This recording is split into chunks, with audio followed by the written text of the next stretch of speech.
Oke, yuk.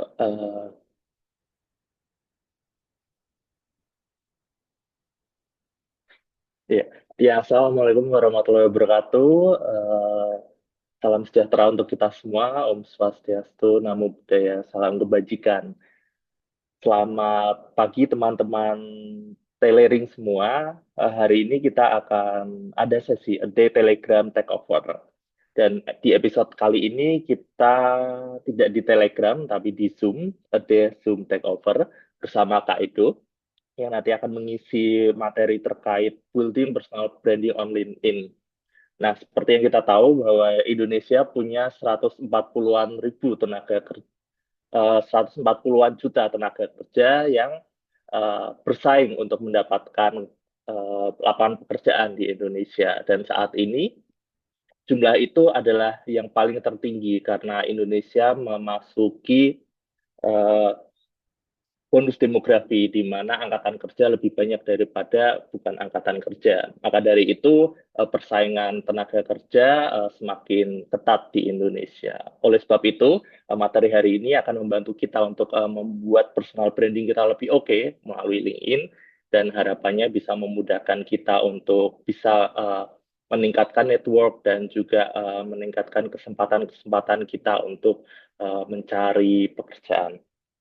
Ya, tanpa berlama-lama lagi, mari kita sambut Kak Edo. Nanti akan memaparkan materi kurang lebih selama 1 jam. Kemudian jika kakak-kakak ada yang ingin bertanya, bisa langsung tanyakan di kolom chat yang nantinya akan dijawab oleh Kak Edo di akhir sesi.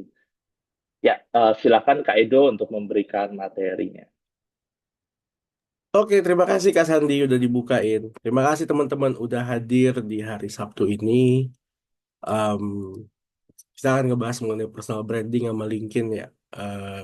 Saya akan mencoba untuk membahas dengan pengalaman pribadi dan sedikit teori ya, karena teman-teman semua kan calon-calon MSC, calon-calon MA ya. Jadi harus ada teorinya gitu biar ajak, biar pakem teman-teman. Ada mie kucing ada, tapi kan kalau dipegang terus kan repot juga gitu. Nah, izin saya share screen. Teman-teman kalau ada pertanyaan boleh di chat, boleh di bersuara aja nggak apa-apa juga. Saya lebih suka berdialog ya ketimbang pemaparan satu sendiri gitu. Oke, kita akan ngebahas personal branding teman-teman. Eh, Personal branding ini sebenarnya adalah di mana kita mencoba untuk menonjolkan diri kita dibanding dari orang-orang lain yang ada di lingkungan ataupun ada di market yang sama. Karena tadi kan Mas Andi udah bilang tuh kalau misalnya ada ratusan juta orang, ya jutaan lah gitu lah orang di job market. Ya sama di Indonesia, spesifik banget dalam pertumbuhan per tahun-tahun, itu ada 1,5 juta lagi orang-orang yang baru lulus kuliah, teman-teman. Jadi data yang saya kumpulin dari media, dari berita, ada sumbernya di bawah, ada Medcom, bahwa 1,5 juta orang itu lulus menyandang gelar diploma 4, diploma 3, sama S1 setiap tahunnya di Indonesia.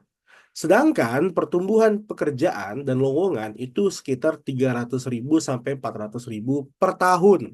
Berarti dari 1,5 orang yang bisa bekerja, yang setiap tahun lahir gitu ya, dan 300.000 sampai 400.000 lowongan pekerjaan, berarti setiap tahun aja kita sudah net negatif di angka 1 juta, kasarnya seperti itu. Nah, disinilah kita harus sadari bahwa mencari pekerjaan itu memang kita sikut-sikutan, memang kita bersaing teman-teman, kita nggak eh, bukan berarti kita near empati ya, tapi memang kenyataannya mencari pekerjaan itu memang seperti ini. Saya yakin teman-teman udah mengalami juga. Dari satu lowongan yang dibuka ada 1.000 yang mendaftar, dari 3 lowongan yang dibuka ada 1.000 yang mendaftar dan seterusnya dan seterusnya. Jadi personal branding ini sebenarnya cara untuk mengurangi resiko. Ya, kalau teman-teman di dunia investasi pasti pernah mendengar istilahnya hedging supaya uangnya tidak hilang gitu ya. Sama di dalam dunia pekerjaan juga hedgingnya adalah personal branding kayak gitu. Nah, untuk membangun personal branding itu ada 4 yang harus kita sadarin ya teman-teman ya. Pertama Dunbar's number ya, kedua ada Google 17 7 10 7-11 4 rule. top of mind, sama six degrees of separation. Empat ini adalah falsafah yang teman-teman harus pegang. Saya juga pegang dengan keras gitu ya, falsafah-falsafah ini teman-teman. Mari kita buka satu persatu. Nah, Dunbar's number. Kalau teman-teman pernah nonton Vox Media, pernah nonton beberapa teori antropologi, sama dokumenter mengenai persahabatan, bahwa manusia itu cuma bisa memiliki 150 nama, teman-teman. Cuma bisa memiliki 150 nama di dalam otak kita. Jadi kalau misalnya di atas 150, kita udah rada susah untuk mengingat nama orang tersebut, ya. Dan itu pemecahannya adalah 5 adalah intimate bonds atau teman-teman atau orang-orang yang sangat dekat dengan kehidupan kita. 15 adalah close friends, 50 friends, 150 adalah casual friends. Seperti itu. Untuk beberapa orang, tethering adalah close friends, bahkan mungkin intimate bonds. Tapi untuk beberapa orang juga, tethering adalah friends sama casual friends. Seperti itu. Di satu sisi juga, teman-teman di kantor ada yang menyebut mereka itu intimate bonds kalau misalnya ternyata punya pasangan dalam satu divisi atau beda divisi. Ada juga yang close friends, ada juga friends atau casual friends. In the end, kita cuma bisa ingat 150 nama teman-teman, ya, give or take. Jadi kalau misalnya coba teman-teman mengingat nama orang gitu ya, kalau coba teman-teman tulis nama orang-orang yang pernah teman-teman temuin, di atas 150 itu udah rada susah untuk mengingatnya. Dan ini artinya kita harus masuk ke dalam elemen dalam partikel yang 100 sampai 150, di mana kita itu disebut friends atau casual friends, ya. Kalau lebih dari itu, close friends sama intimate bonds, itu biasanya udah beda level komitmen gitu ya. Mungkin dari disebut significant other, udah family, atau misalnya teman-teman yang kita siap untuk bersama-sama through thick and thin, ya. Kalau teman-teman pasti punya teman-teman yang eh, sangat dekat gitu ya, sangat erat hubungannya. Nah, kalau teman-teman yang untuk kolega, untuk pekerjaan, itu biasanya levelnya cukup di friends sama casual friends. Poin dari slide ini adalah kita harus memastikan nama kita itu muncul di dalam 150 nama yang bisa diingat sama manusia. Nggak lebih, nggak kurang. Mungkin nama kita, nama ke 100 atau nama ke 120, nggak apa-apa. Yang penting bisa diingat. Kayak gitu. Dan kita harus diingat dengan distinct characteristics. Misalnya ada orang yang pengen diingat sebagai HRD, atau orang yang pengen diingat sebagai product manager, project manager, konsultan, dan seterusnya. Teman-teman, poinnya adalah kita harus diingat di 150 nama tersebut, ya. Nah, yang kedua adalah six degrees of separation. Ini bukan musik The Script. Ada yang tahu nggak ya musik The Script ya? Jangan-jangan saya doang lagi. Nah, six degrees of separation itu artinya kita memiliki jaringan ke semua orang yang ada di Indonesia, gitu ya. Contoh, kita semua tuh punya koneksi ke Pak Jokowi secara langsung loh. Kenapa saya berani bilang gitu? Karena salah satu dari teman kita di Telering itu satu PK dengan Erina. Ya, Erina adalah istri salah satu keluarga Jokowi, gitu ya. Berarti kan sebenarnya Jokowi itu adalah lingkaran keempat dari persahabatan kita, dari pertemanan kita. Nah, itu juga artinya kita bisa secara teori berhubungan dengan Pak Barack Obama atau Donald Trump dan seterusnya, gara-gara kita punya koneksi ke orang yang mengenal Mbak Erina, Erina punya koneksi ke Pak Jokowi punya koneksi ke presiden-presiden dunia yang lainnya. Jadi memang secara teori teman-teman kita itu semua saling terhubung, ya. Yang penting kalau kita coba gali lagi, kita pasti itu sebenarnya saling terhubung satu dengan yang lain. Ini beneran ada percobaannya Milgrams, teman-teman kalau mau buka di Google, Milgrams eksperimen gitu ya, di mana mereka mengirim surat satu dengan yang lain, dan ujung-ujungnya ternyata semua orang di kota tersebut adalah lingkar ketiga dari persahabatan mereka. Ya, misalnya saya kenal Mas Sandi kenal orang lain, terus orang lain ternyata kenal orang lainnya lagi, ternyata itu satu lingkaran sama kita, kayak gitu. Ini sebenarnya di satu sisi bisa mengerikan, artinya kalau kita berbuat buruk, kita bisa dikenal sebanyak-banyaknya orang perbuatan buruk kita. Tapi kalau kita berbuat baik, maka kita bisa dikenal juga oleh sebanyak-banyaknya orang karena bakal disebutin nama kita. Dan ini artinya teman-teman bisa mencari orang dalam, ya. Kalau misalnya teman-teman aktif ya mencari teman, mencari lingkungan baru dan mencoba untuk menjual diri teman-teman ke mereka, nanti ketemu sama orang dalamnya. Karena yang paling tinggi tingkat kepercayaannya adalah rekomendasi orang. Kalau kita punya produk yang kita suka dan kita memberikan rekomendasi itu ke orang lain dan orang lain itu ternyata teman dekat kita ya, makanya akan mempercayai rekomendasi kita. Sama seperti kita masuk di sebuah perusahaan gitu ya. Saya pribadi dapat pekerjaan juga karena rekomendasi orang, yaitu teman dekat dan teman dekat itu dekat sama hiring manager ya, makanya dapat kerjaan juga kayak gitu. Yang ketiga adalah selain dari kita 150 orang tersebut, kita juga harus aktif mencari orang baru. Ya, kita juga harus diingat. Tapi saya tidak mau teman-teman memaksakan diri sampai top of mind. Kalau top of mind itu rada susah, itu levelnya udah seperti Nadiem Makarim, ya Pak Jokowi, itu udah level-level berat gitu. Elon Musk itu adalah nama-nama yang udah di atas kepala kita. Anthony Tan yang buat Grab. Kita cukup di bagian brand recognition sama brand recall aja, di mana kita orang bisa ingat kita dengan minim pengingat kayak gitu. Cukup mungkin dengan lihat muka kita, cukup dengan lihat atau misalnya ngeliat teman mutual gitu ya langsung teringat. Itulah kenapa kalau teman-teman lihat konten saya di sosmed, di TikTok, di Instagram, saya selalu menunjukkan botak saya sama pena kucing gitu ya. Kenapa begitu ya? Karena saya ingin diingat sebagai em, si botak sama si pena kucing. Ini pena kucingnya, teman-teman. Kalau kelihatan gitu ya. Kayak gitu. Nah, dan ini udah kejadian. Beberapa kali saya jalan keluar, orang tuh pada ingat, oh ini Mas Kucing gitu ya, Mas Kucing pena, Mas Kucing ballpoint gitu-gitu. Saya udah mulai dapetin itu. Nah, itu yang harus kita teman-teman sadarin bahwa nama kita, kalau misalnya nama kita nggak bisa diingat, seenggaknya fitur kita, fisik kita itu diingat sama orang. Ya, sekali lagi memang em, personal branding itu sebenarnya kata indah dari menjual diri sih. Karena kita harus menjual diri kita ke orang lain. Dan kita nggak perlu sampai ke level top of mind, kita cukup di bagian brand recognition sama brand recall. Jadi kalau misalnya orang-orang mencari sebuah project, contoh ya, ada project mengenai software, terus mereka bingung, oh siapa nih software engineer-nya?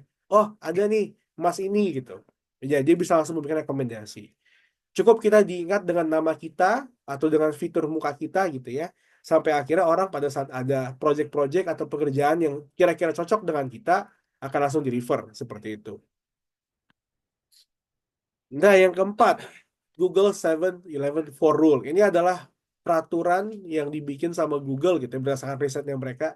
Ternyata orang-orang di media sosial itu akan percaya kepada sebuah brand yang baru muncul, walaupun baru ya, asalkan dia sudah terekspos 7 jam, teman-teman. Mungkin 7 jam itu mereka mereka ngeliat brandnya dari TikTok, ya, dari Instagram, atau dari YouTube, atau dari manapun.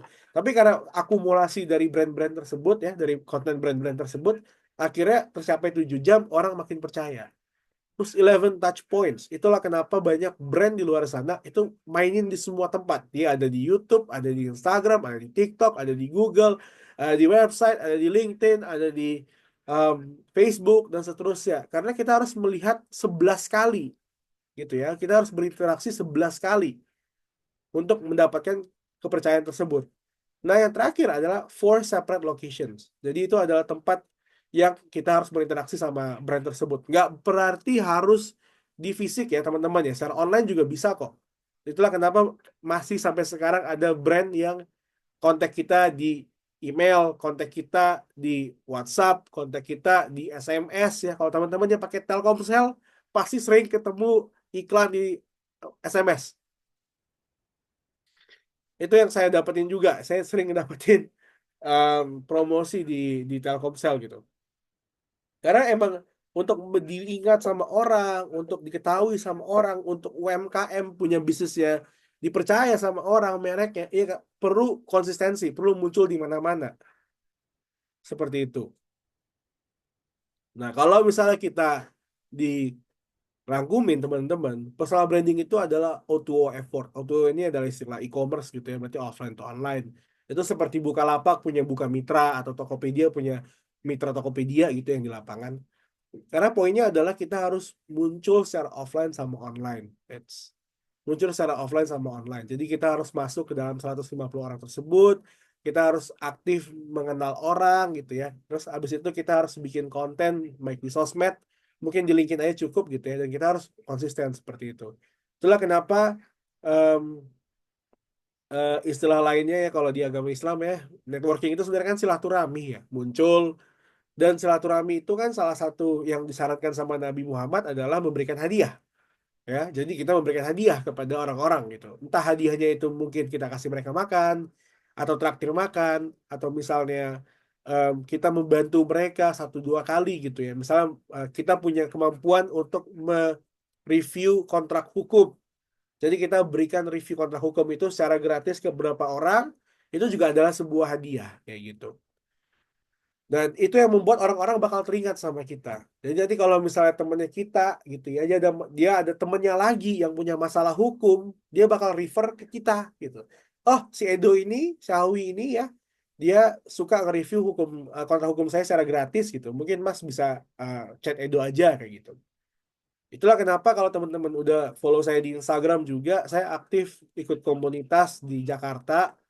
Em, dan itu memang mengeluarkan uang ya teman-teman ya. Itu memang mengeluarkan uang karena ya itu yang harus dilakukan untuk networking, untuk membangun personal branding. Kita harus diingat secara fisik dan kita harus diingat secara online juga.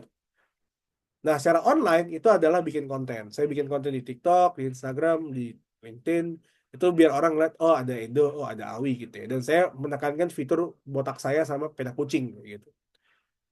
Ya, ya inilah personal branding gitu ya. Yang saya pribadi lakukan, inilah falsafah yang saya lakukan teman-teman. Ini untuk intro-nya dulu. Dan berikutnya kita akan langsung ngebahas mengenai LinkedIn. Sampai sini ada pertanyaan nggak teman-teman?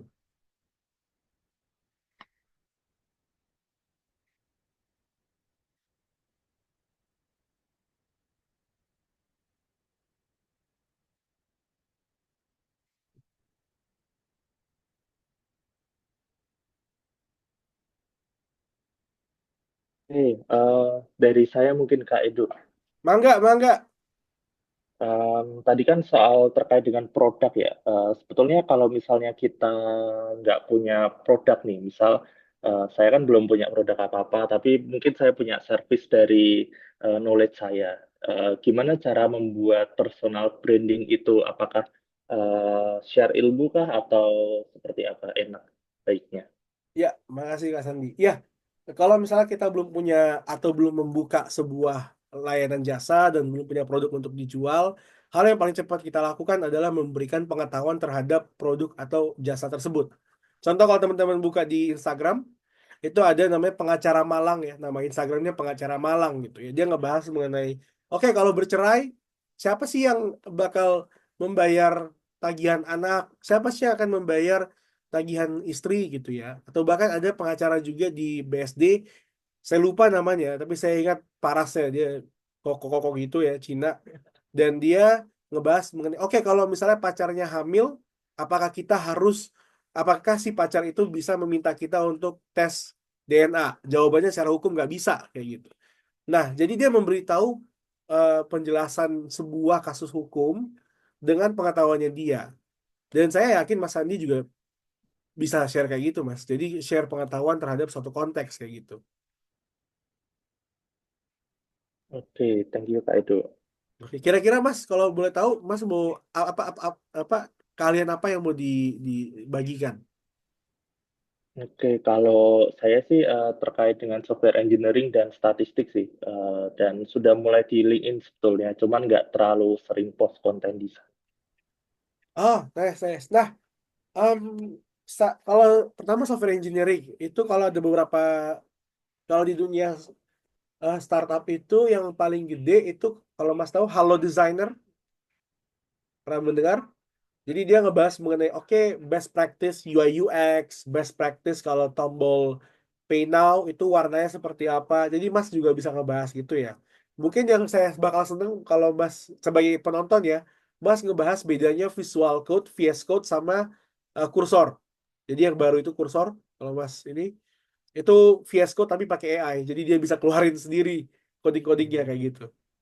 Nah, itu kan sebetulnya dari konten seperti itu kan sebetulnya segmented ya, dan orang yang eh, ngelihat itu biasanya orang IT juga gitu. Nah, bagaimana kita bisa ngembangin pasarnya? Kan yang butuh orang IT kan bisa seharusnya bukan di luar orang IT kan, gitu.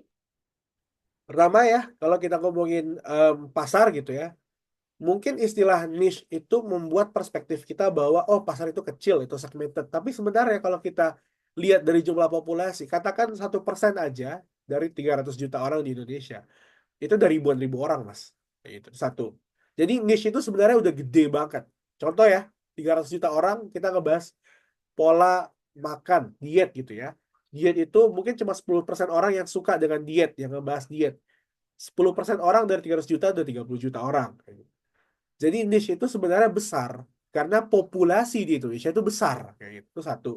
Dua, software engineering itu bisa ada dua fokusnya, Mas. Satu, untuk membantu orang-orang yang sudah di dunia software engineering.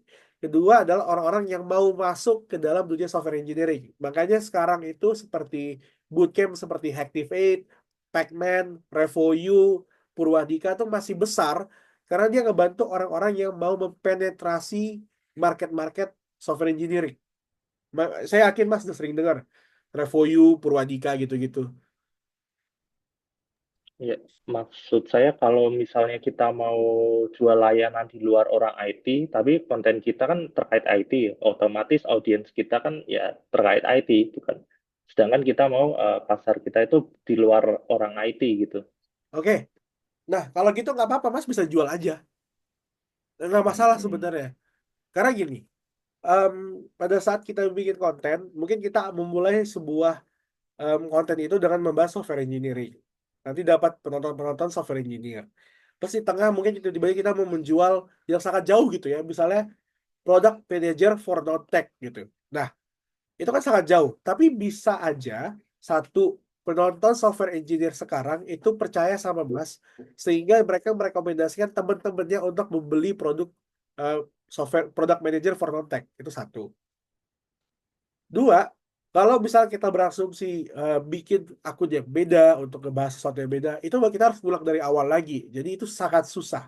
Lebih baik kita manfaatin orang-orang yang sudah ada untuk diekspansi ke market-market baru. Itulah kenapa eh, kalau pas ikutin Revoyu, Revoyu itu 2 tahun pertama cuma ngebahas dan ngejual satu jasa doang, yaitu FSDM, eh, Full Stack Digital Marketer untuk ngebahas SEO, Meta Ads, TikTok Ads, dan seterusnya. Tapi di tahun ketiga, mereka udah masuk ke FSPM, Full Stack Product Manager, FSDA.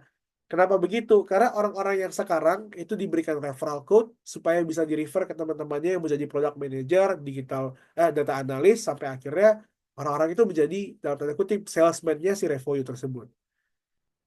Jadi sebenarnya bisa dimanfaatin Mas yang sekarang. Asalkan traffic-nya ada dulu. Kayak gitu. oke oke, thank you Kak Edo. Kasih. Itu sebenarnya beban semua orang-orang yang mau bikin produk apa jasa ya. Awalnya biasanya kebiasaan first time founder itu adalah orang-orang yang bikin produk jasanya luar biasa, websitenya keren, Instagramnya keren segala macam, tapi pada saat dijual nggak ada yang beli. Biasanya second time founder atau orang-orang yang sudah tahu permainannya, mereka itu fokusnya di distribusi. Banyakin dulu deh trafficnya. Nanti kalau misal trafficnya udah banyak, 5% yang beli aja itu udah cukup. Kayak gitu. Jadi kita bisa manfaatin dari kemampuan kita dulu, nanti baru kita pelan-pelan ekspansi, Mas. Nggak apa-apa kok. Nggak. Saya pribadi bikin TikTok itu pertama ngebahas mengenai HRD. Terus saya pindah ngebahas mengenai IELTS. Habis itu saya pindah mengenai fisika.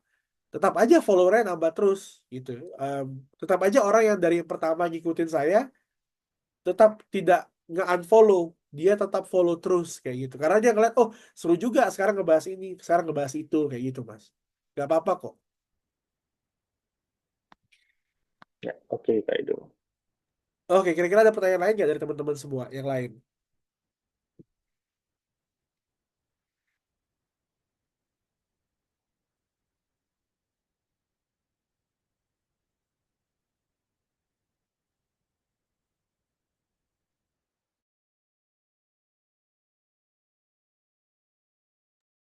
Belum ada ya?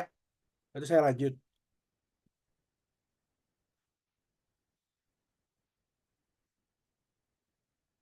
Nah, ini LinkedIn teman-teman. Jadi LinkedIn itu per data Juni itu ada 27,9 juta orang di LinkedIn dari Indonesia ya.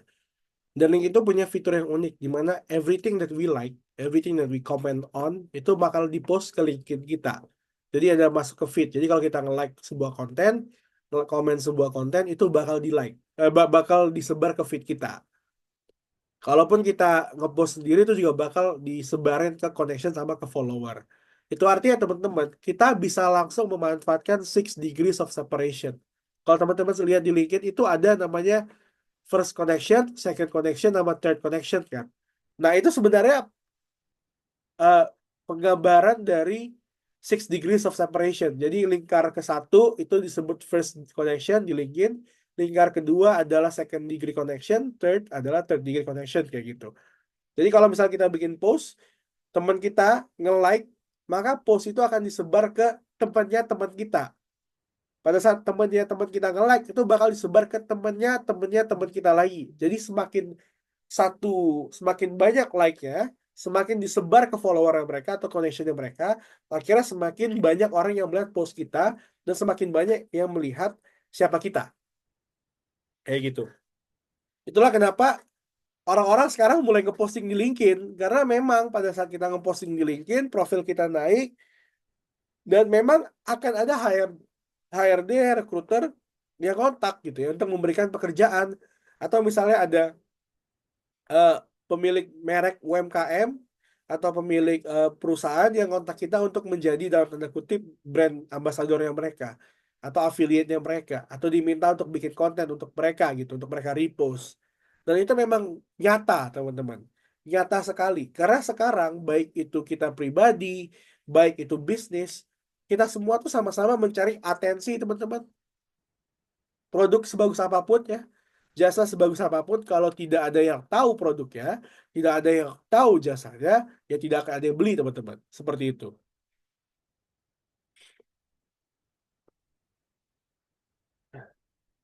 Nah, ada 3 cara untuk mengoptimasi LinkedIn, teman-teman. Pertama adalah All Star LinkedIn Profile. Abis ini kita akan bahas cara pembuatannya ya.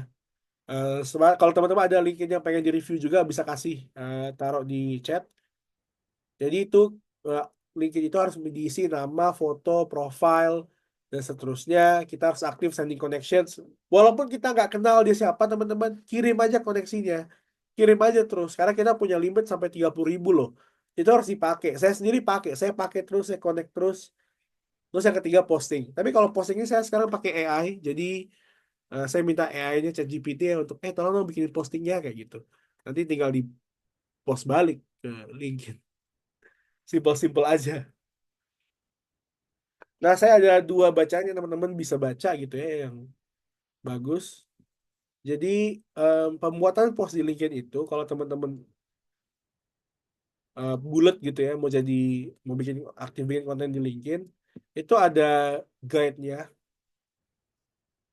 Sebentar. Eh, mana nih?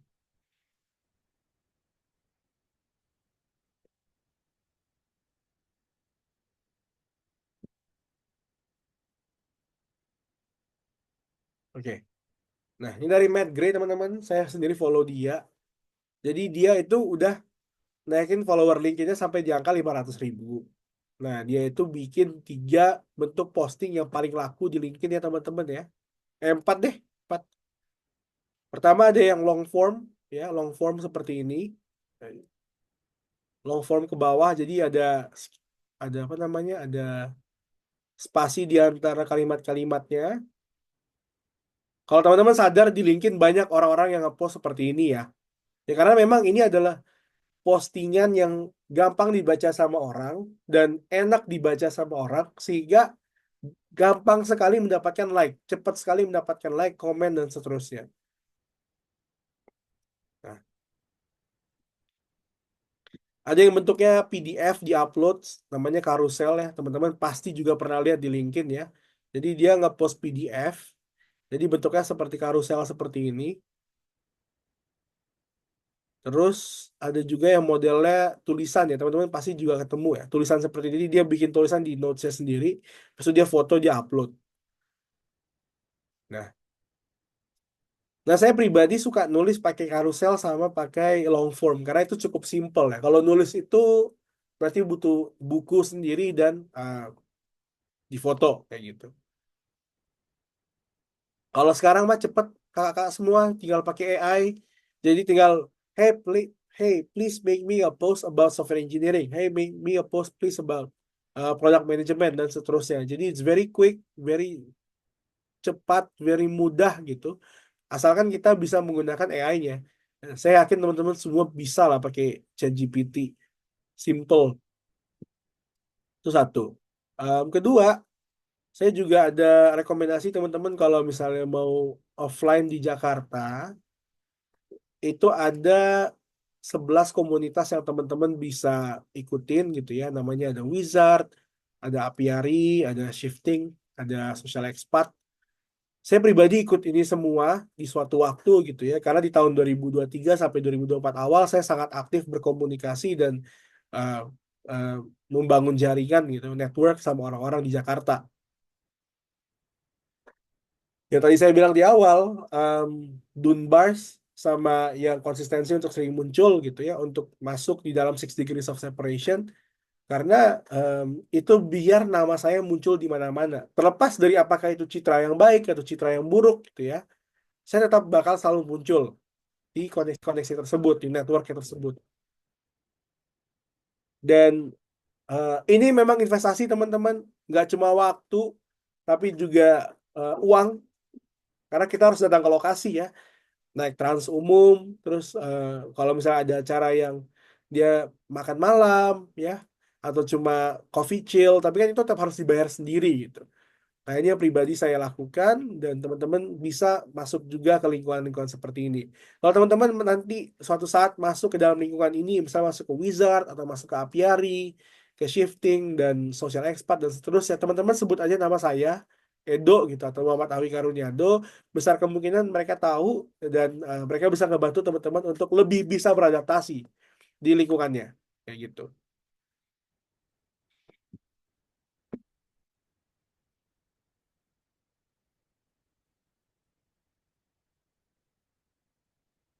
Oke. Nah, kita masuk ke praktek teman-teman. Pada saat kita membuat sesuatu di LinkedIn, baik itu untuk profil sendiri sama untuk CV sendiri ya teman-teman, selalu tulis angka. Jangan pernah cuma menulis kalimat aja. Kenapa kalau kita menulis kalimat aja ya jatuhnya apa yang kita kerjakan itu seakan-akan seperti deskripsi pekerjaan atau job desk dalam lowongan kerja gitu ya. Product manager tuh kerjanya apa? Ya benar, dia manage a team ya, manage mengelola tim, mengelola UI UX, mengelola engineer ya, mengurus Jira, Asana dan seterusnya. Nah, kalau kita cuma menulis performa kita, manage a team of engineers, UI UX designers to create products that cater to the market, ini kan jatuhnya apa yang kita lakukan, pengalaman kita ditulis sedemikian rupa sampai akhirnya seperti job description. Ini nggak memberikan informasi apapun kepada pembaca. Nah, tapi kalau misalnya kita tidak boring gitu ya, saya typo nih, harusnya an example of not ya, a boring product manager description itu kita ngebahas, oke, waktu saya jadi product manager, saya ngelola 7 orang ya, a team of 7, dalam kurung engineers sama designers, our product itu launch dan akhirnya dapat 100.000 downloads on App Store. Teman-teman sendiri deh, kalau teman-teman jadi recruiter, jadi HR manager, teman-teman akan lebih oke sama yang sebelah kiri atau sebelah kanan, yang satu atau yang dua. Coba taruh di kolom komentar.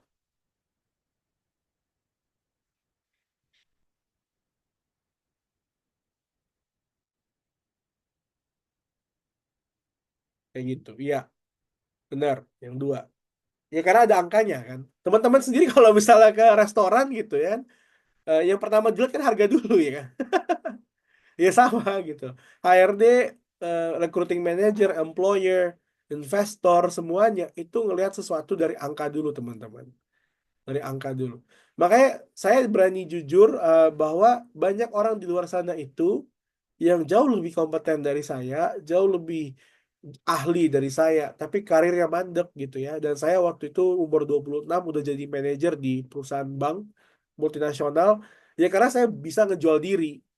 Saya ngejual diri dengan cara apa? Taruh angka. Saya taruh angka ini gitu. Saya taruh angka. Jadi pada saat interview, si user ya, si calon bos saya itu udah tidak membahas latar belakang lagi. Dia langsung membahas seperti, oke, Mas Edo, coba ceritain saat memimpin 7 orang itu. Apa sih tantangannya? Apa sih yang dihadapin? kok bisa dapat 100.000 downloads dan seterusnya kayak gitu. Ya karena memang ada angkanya. Jadi para bos-bos itu tinggal melihat, oke, kita gali aja dari sini. Kalau misalnya ngeliatin ini, ya jatuhnya seperti ya ini mah job description aja, kayak gitu loh. Oke, you did good, but so what gitu loh. So, kalau ini how, ini memantik pemikiran how, kok bisa, kok bisa, coba ceritain kayak gitu.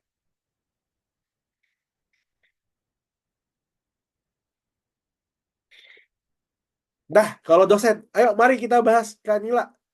Em, Pekerjaan dosen apa aja? Saya kurang familiar soalnya, jadi biar saya bisa langsung bikin. Coba Kak Nila boleh disuarakan. Kak, tapi saya izin nggak open cam ya. Teman, Oke, jadi kalau dosen itu, saya kan LinkedIn-nya benar-benar nggak dipelihara gitu. Saya baru buka ini sekarang kan udah aplikasinya ada. Saya baru login tuh tadi. Jadi kalau dosen itu kerjaannya paling utama sih mengajar, meneliti, melakukan pengabdian kepada masyarakat. Ditambah lagi kalau pekerjaan sampingan sebagai pekerjaan tambahan, saya kan di kampus mengelola program kerjasama, kemitraan sama industri, sama kampus-kampus lain. Kurang lebih gitu sih, Kak. oke, mari kita gali ya. Satu, em, yang paling yang bawah dulu, mengelola program kerjasama kemitraan kampus lain. Ini kebayang nggak dalam 1 tahun kakak mengelola berapa banyak kak kerjasamanya? Kalau kemarin sih yang ditargetkan 1 tahun tuh minimal ada 5 MOU baru. 5 Kemudian MOU ada setelah MOU itu kan ada perjanjian kerjasama baru kayak gitu. yes, baru dapat berapa kak akhirnya? Alhamdulillah udah Dapat lebih berarti ya? 7 berarti ya, asumsikan gitu ya, kak.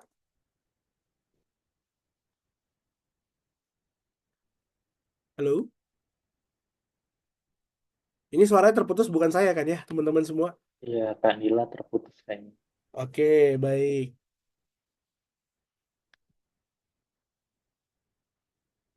Kak Sandi izin saya ke toilet sebentar. Mumpung Kak Dila lagi. Siap. Ya, sebentar.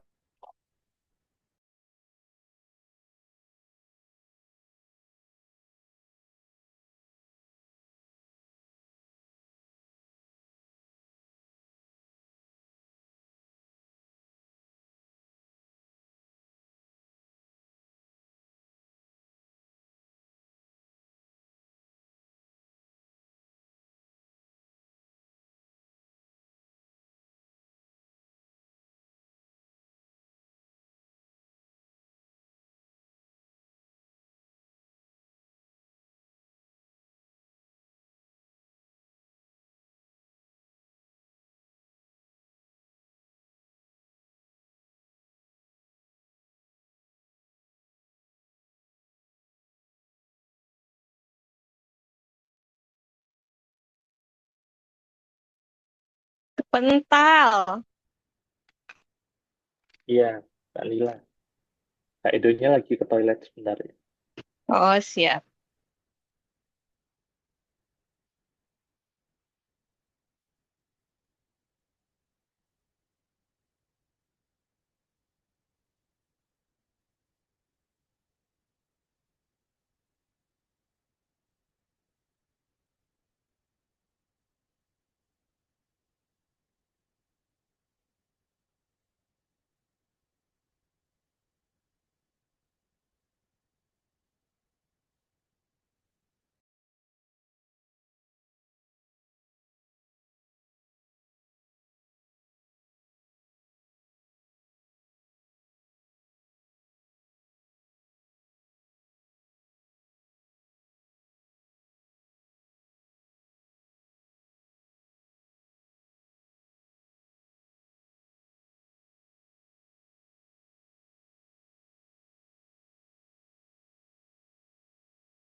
Oke, Terima kasih udah menunggu. Kak Nila udah bisa bersuara lagi, Kak?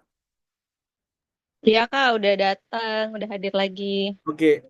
Tadi kan targetnya 5. Asumsikan 7. Berapa sih total dapat, Kak? Lebih dari 5 kan? Iya tadi udah ya targetnya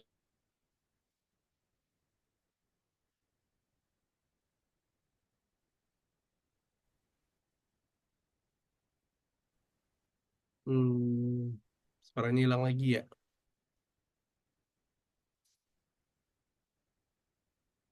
Atau Kak Nila boleh ngechat aja.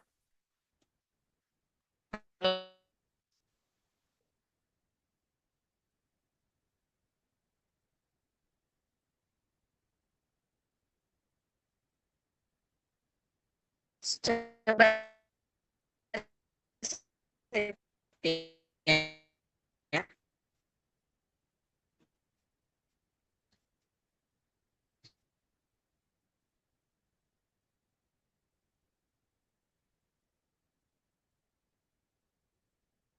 Hmm. Saya coba pakai asumsi ini aja ya. Asumsi apa namanya? Asumsi hitung-hitungan aja ya. Misalnya target tahunannya itu 5 MOU ya. Dapatnya misalnya 7 kerjasama ya, 7 kerjasama. Terus PKS barunya berarti kan udah dapat semua tuh 7 ya, 7 PKS. Terus dalam pengelolaan program kerjasamanya itu total budgetnya misalnya satu kerjasama budgetnya 50 juta gitu ya, dan dapat 7, berarti kan 350 juta teman-teman ya kayak gitu ya. Nah, 350 juta ini digunakan untuk apa aja? Saya sekali lagi asumsikan karena Mbak Nilanya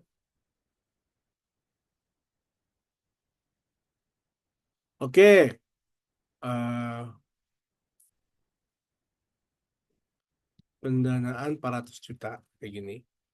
Nah, saya spesifik dulu. Oke, kalau gitu saya coba ini dulu ya. Terus sama. Nah, dari 7 PKS ini 350 juta budget, pengelolaan, terus berdampak kepada mungkin 1.000 orang gitu. Nah, menambah jumlah mitra, mantap.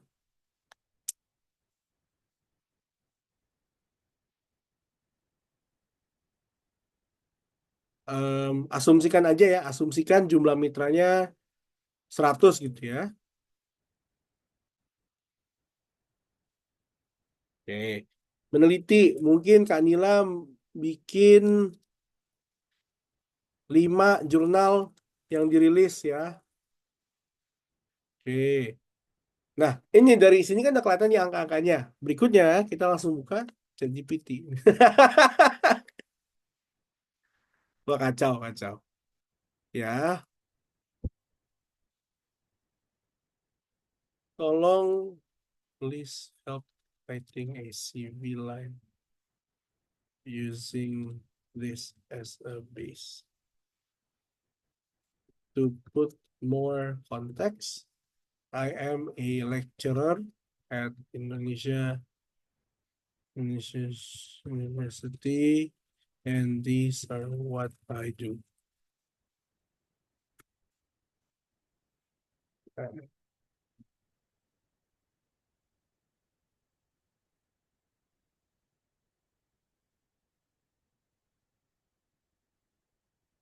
Mengolah pekerja sama.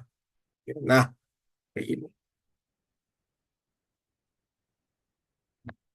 Oke, dia ternyata mencampurkan ini ya. Em, dia mencampurkan, tapi nggak apa, kita bisa susun sendiri gitu ya.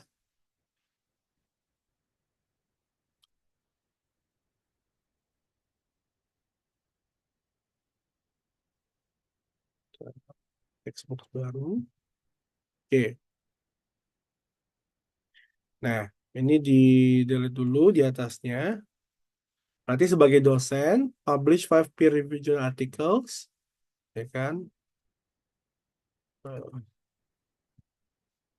Nah, led community service initiatives, securing 7 collaboration. Nah, kayak gini. Jadi itu bisa langsung kelihatan banget nih. bahwa sebagai dosen, publish 5 peer-reviewed journal, kan? Terus securing 7 collaborative agreement, ya, impacting over 1,000 individuals, terus raise 400 million IDR in funding, ya, engaging 100 partner.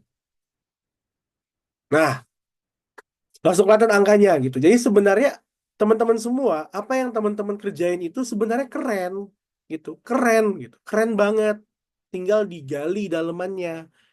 Dan pada saat penulisan resume, penulisan LinkedIn, itu sebenarnya kita mencoba untuk merepresentasikan atau menggambarkan jeroan dari apa yang kita kerjakan gitu. Jadi dalemannya, bukan high levelnya. Kalau high level, kita cuma akan nulis, oke, I publish journals, I create community services, I create partnership with non-profit sama for profit organizations. Itu kan high level. Kita harus ngebawa yang jeroannya, yang benar-benar tanahnya gitu ya. Kalau bahasa Gen Z-nya touch grass. Nah, jadi kita harus ngebawa itu-itunya dalamannya. Jadi pas kita ngebawa dalamannya, pekerjaan kompleks kita itu akan tergambarkan. Nah, dengan ngeliatin ini, saya kasih yang ini 3 ini, orang tuh akan langsung sadar, oh, em, kamu tuh dosen yang menulis 5 peer-reviewed jurnal gitu ya. Udah ngelakuin kolaborasi dengan 7 organisasi di luar dari kampus. Itu menghasilkan combined budget 350 juta. Berdampak kepada 1.000 orang, kayak gitu.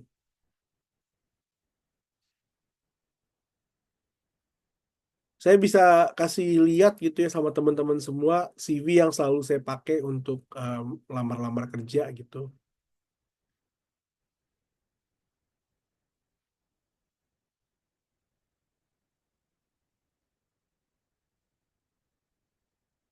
Teman-teman bisa lihat saya itu selalu menulis angka ya.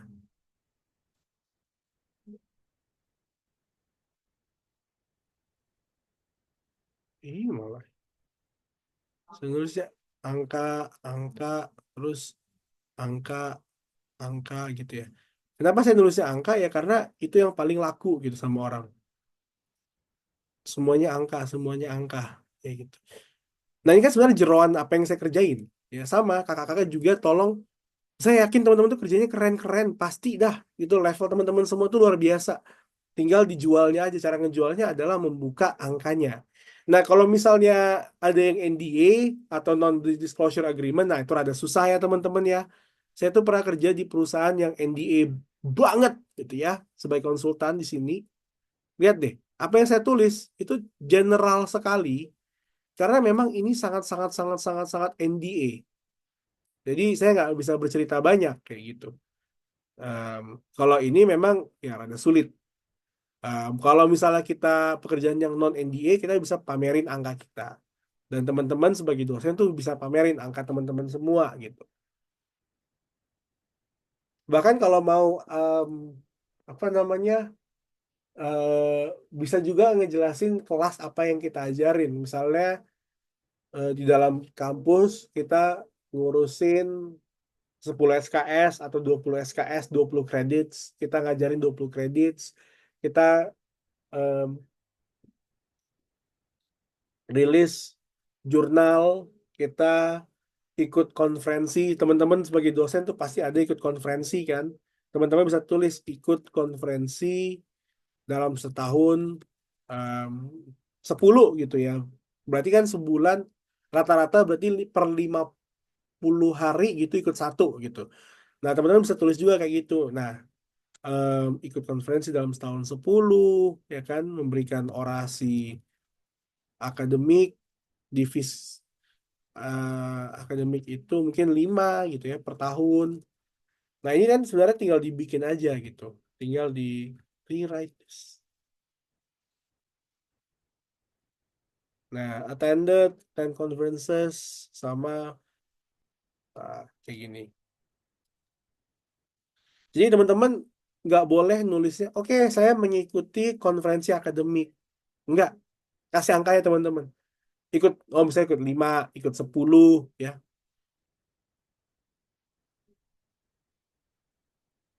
siap, kayak gitu. Jadi ikut 5, ikut 10. Jadi angka-angka ini sebenarnya membantu. Nah, kenapa saya sangat sangat sangat sangat menekankan teman-teman untuk menulis angka gitu?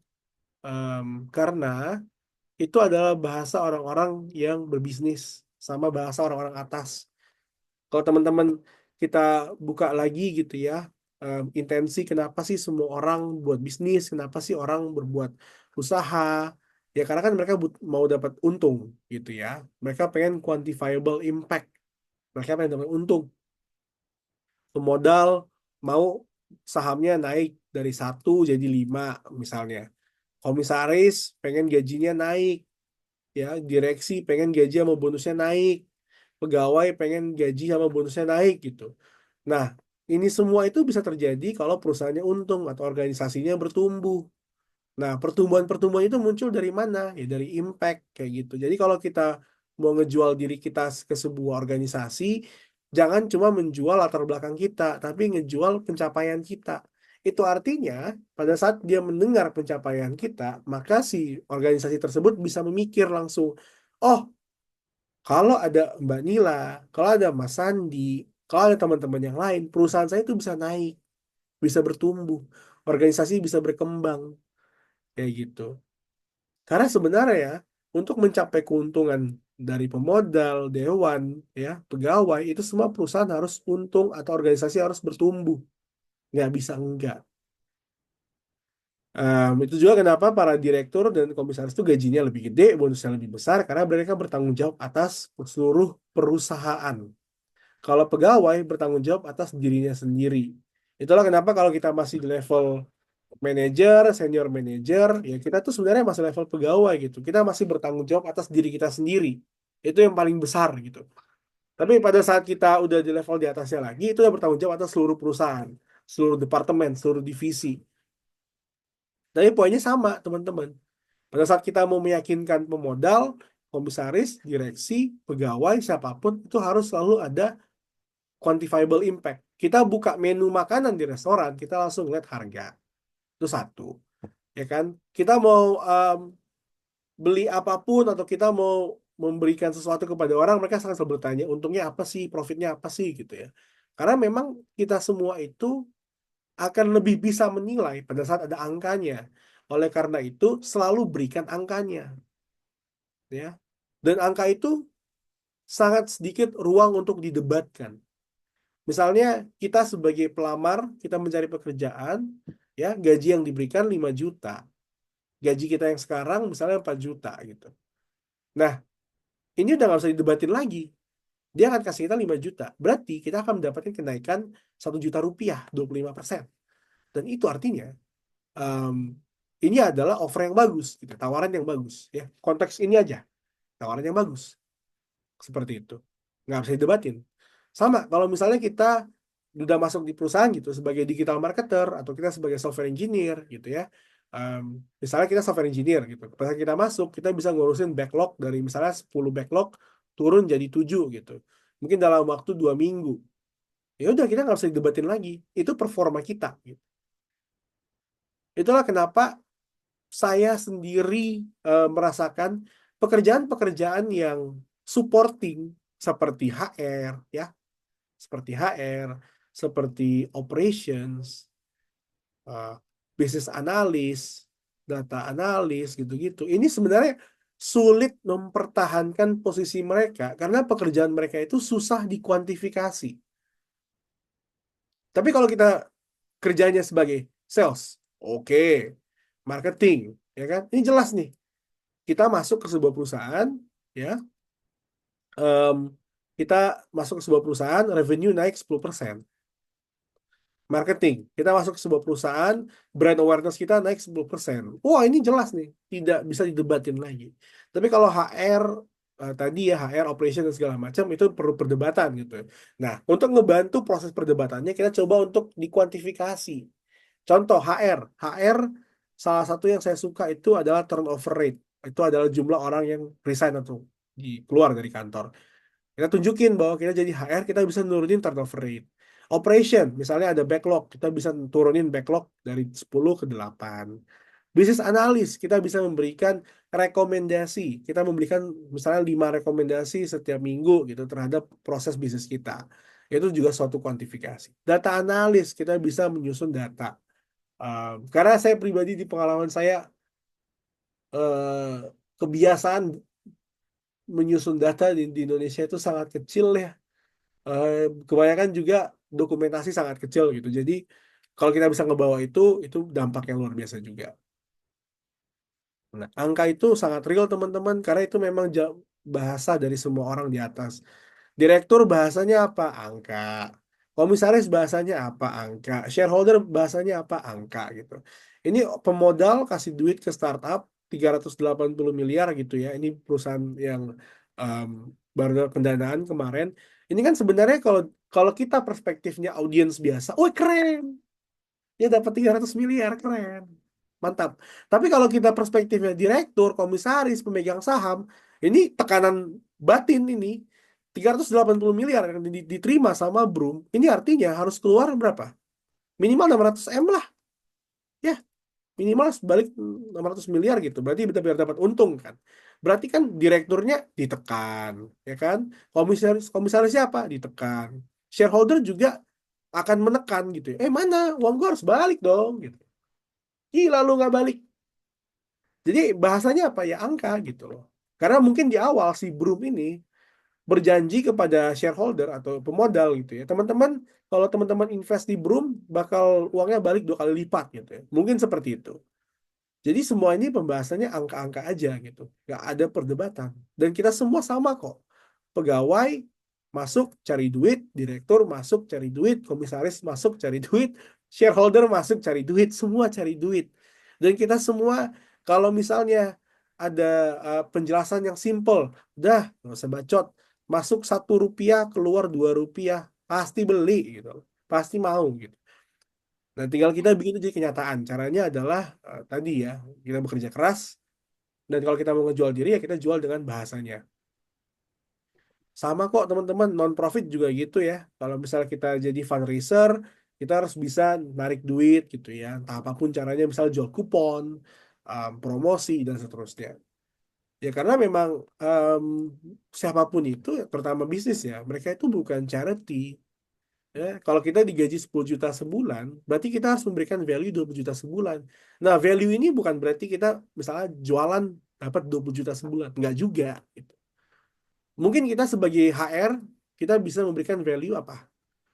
Menjaga turnover. Jadi orang resign itu sedikit. Seperti itu. Itu value loh. Karena mencari orang itu susah. Kayak gitu. Misalnya kita sebagai dosen, kita bisa memberikan jurnal gitu ya, penelitian baru kepada universitas. Dulu waktu saya S1, teman-teman semua, itu kelihatan sekali ada dosen yang memang fokusnya di pemenuhan jurnal, jadi dia aktif banget di jurnal, di penelitian, jadi banyak S1 sama S2 yang di bawah Bapak Ibu dosen itu dibikin penelitian payung. Kayak saya S1 psikologi ya, penelitian payung. Jadi misalnya si Bapak itu atau Ibu itu lagi fokus kecemasan gitu. Jadi dia akan bawa anak-anaknya baik yang S1 sama S2 untuk membahas kecemasan. Kayak gitu. Atau misalnya ada juga Bapak Ibu dosen yang waktu saya kuliah itu dia fokus di conference.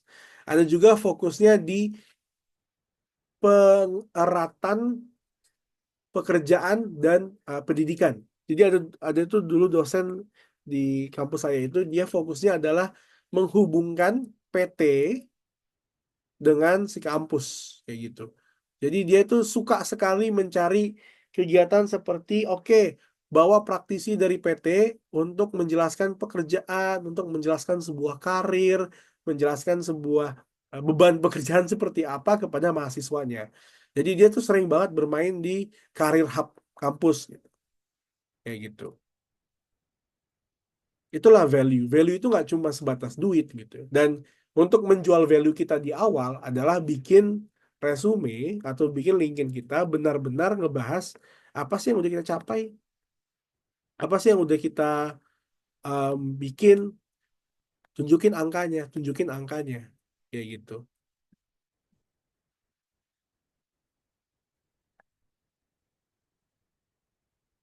Tunjukin angka ya teman-teman.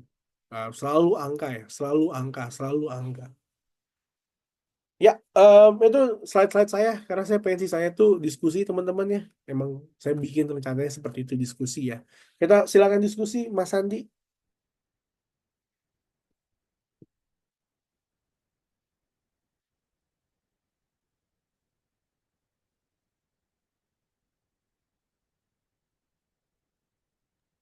Oke, apakah dari teman-teman ada pertanyaan lagi untuk Kak Edo?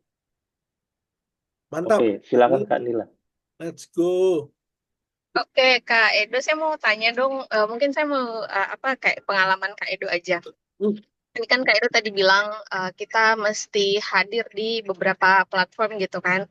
Nah, kalau Kak Edo sendiri, apakah konsisten gitu brand yang dijual di platform satu dengan platform yang lain gitu? Karena kayak kayak saya sendiri kan saya punya TikTok, cuman TikTok ini tuh kayak beda gitu isian postingannya dengan yang saya posting kayak di Instagram, apalagi di LinkedIn sih. Saya nggak terlalu ini di LinkedIn, cuman sekarang kayaknya makin ke sini orang tuh makin secara profesional makin jual personal brand di LinkedIn kan, makanya saya tertarik banget untuk coba kelola lagi LinkedIn-nya. Jadi kalau di Kaido sendiri apakah isi-isinya tuh beda gitu? Karena kalau saya sih kayaknya ke depannya saya mungkin akan membangun personal branding yang berbeda gitu di LinkedIn, kemudian di Instagram, kemudian kayaknya di TikTok gitu. Saya kemarin habis lihat salah satu akun di TikTok kayaknya seru juga gitu dia cerita tentang cerita-cerita kriminal gitu. Saya kan suka suka storytelling, suka cerita kayak gitu.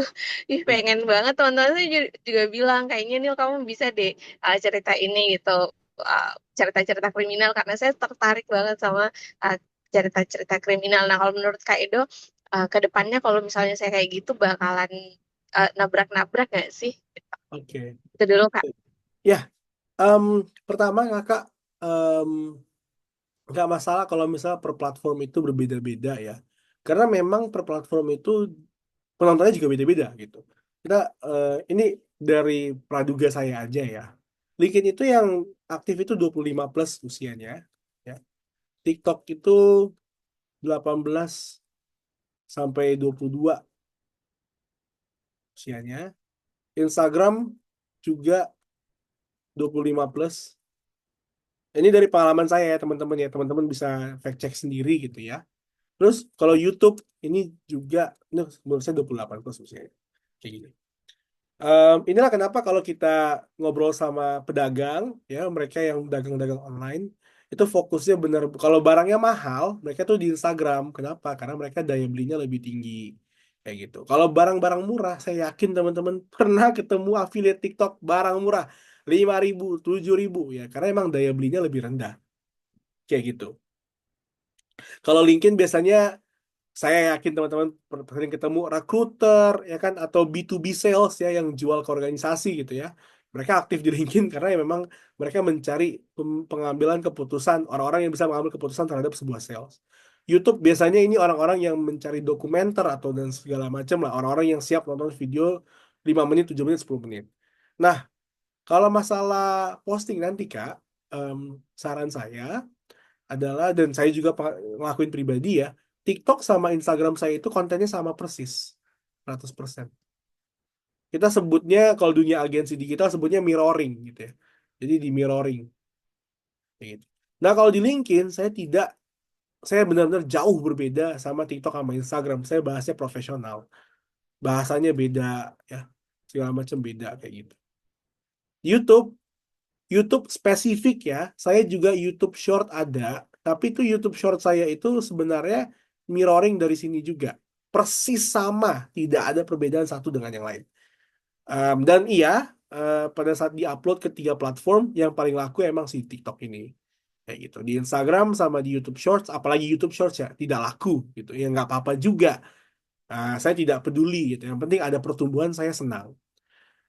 Dan apakah orang bakal bingung? Kemungkinan besar enggak, karena ini aja udah beda satu dengan yang lain gitu ya. Kalau misalnya ada yang nge-follow, dia follow kita di LinkedIn, dia follow kita di TikTok, ya nggak apa-apa, dia terhibur juga gitu. Dan saya bisa melihat dari audiens saya, karena kan TikTok saya alhamdulillah udah sampai 30.000 ya. Eh, LinkedIn saya udah 10.000. Jadi kalau misalnya orang yang nge-follow saya di TikTok sama di LinkedIn, walaupun postingannya jauh berbeda, dia mengingat saya sebagai botak dan pena kucing. Tuh, pena kucing yang ini, pena ini. Saya selalu posting pakai pakai pena ini, seakan-akan ini mikrofon. Jadi kalau dia follow saya di LinkedIn sama di TikTok, dia akan selalu ingat saya botak sama pena kucing. Tapi kalau misalnya cuma follow di LinkedIn, dia cuma ingat saya profesionalnya aja. Seperti itu. Dan saya bisa ngebantu teman-teman. Nah ini Kanila kan juga mau personal branding ya. Di LinkedIn senang saya mau bikin. Saya saran teman-teman pakai yang namanya Cleo. Ya, ini plugin namanya Cleo. Nih. Jadi Cleo ini teman-teman, Cleo ini bisa menggali posting paling rame dari sebuah profil. Saya ambil contoh. Saya di LinkedIn itu ngebahas mengenai product management. Jadi saya suka baca dari product folks gitu ya. Nah, teman-teman bisa lihat langsung di Cleo di sebelah kanan dia langsung berubah tuh, ya. Nah, ini Cleo-nya langsung ngambil data posting paling viral dari produk Fox. Tuh. Posting paling viralnya apa? Oh, ini posting 2023 gitu ya. Ini ada postingnya juga di bawah 2023 gitu. Nah, apa yang saya lakukan setelah tahu posting paling viral mereka? Ya saya contek lah. Nggak ada ya. Nggak mungkin nggak saya contek gitu kan. Nih, lihat nih. Nih, Incredible AI Tools ya, kita lihat. View. Ini langsung klik view, langsung kebuka postingnya. Nah, ini adalah posting paling viral nomor 2 di akun Product Fox. Saya lihat, oh ini. Ya udah, saya contek aja sih, bikin lagi kayak gini. Kayak gitu. Jadi kalau misalnya Kak Nila nanti misalnya mau ngebahas HRD atau ngebahas riset, ngebahas dosen, ngebahas pengalaman akademik, coba cari konten kreator atau halaman-halaman yang udah gede gitu ya. Lihat cara dia nulis kayak gimana, lihat kontennya seperti apa, terus coba dibikin ulang kayak gitu. Ini saya juga bikin, lihat ini langsung keluar. Tuh. Dan tinggal ya kasarnya tinggal dicontek aja sih, atau di plug atau di modif kayak gitu. Ini juga ada di Twitter ya teman-teman ya. Eh, Twitter ada namanya Tweet Hunter X nih. Tweet Hunter X ini juga plugin yang mencari tweet-tweet yang paling viral di dalam sebuah topik kayak gitu. Di soalnya di TikTok saya suka ngebahas mengenai HRD. Jadi saya itu suka ngelihat HRD bacot gitu ya. Nah, HRD bacot terus kita lihat aja nih. Oke, post paling viralnya HRD bacot di Twitter apa? Lihat dari sini. Nanti tinggal di modifikasi aja gitu. Cara modifikasinya gimana? Saya minta si ChatGPT sih, kayak gitu. Saya kirim ya namanya ya, biar ini teman-teman nggak salah. Tweet Hunter X, terus Cleo, login link. Uh,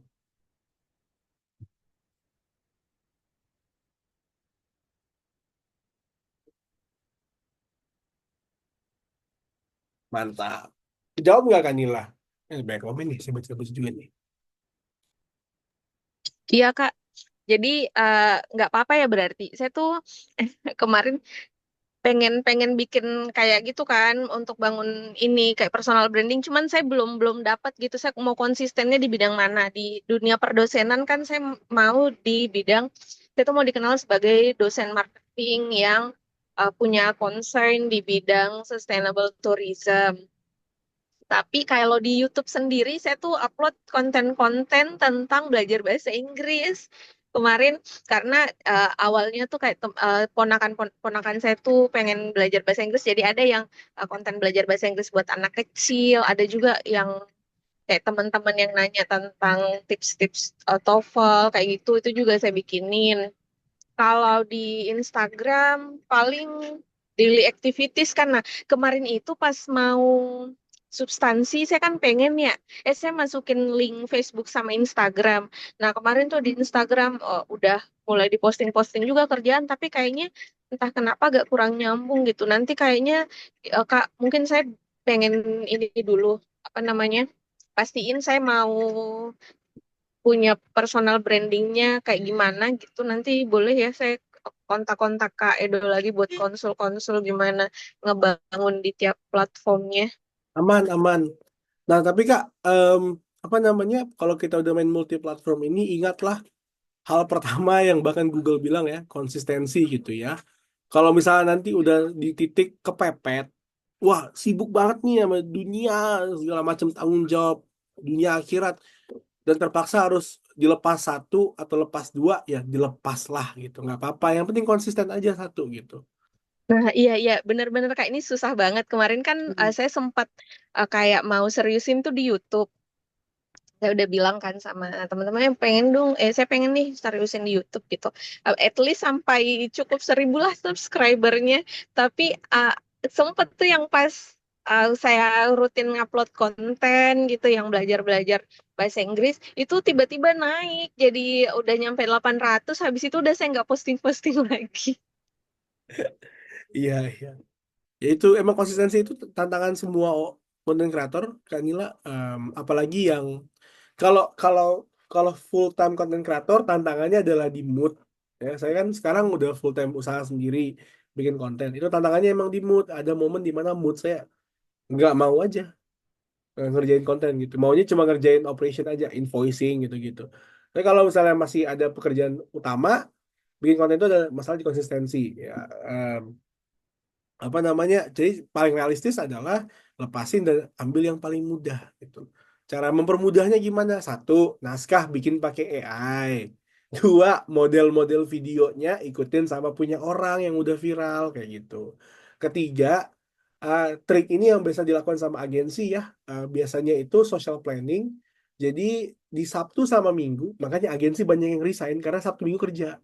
Sabtu Minggu itu kita bikin content planning, kita bikin kontennya Sabtu Minggu. Jadi Senin sampai Jumat tinggal diupload.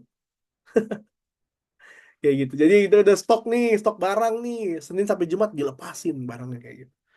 Nah, itu juga bisa. Nah, saya pribadi kalau masalah pertumbuhan, jujur paling cepat tuh di TikTok ya. Bapak Ibu semua di TikTok. Nanti kalau misalnya kalau kalau udah dapat TikToknya udah gede gitu ya, tinggal bawa mereka untuk follow di LinkedIn, follow di Instagram, follow di YouTube kayak gitu. Karena TikTok tuh paling cepat.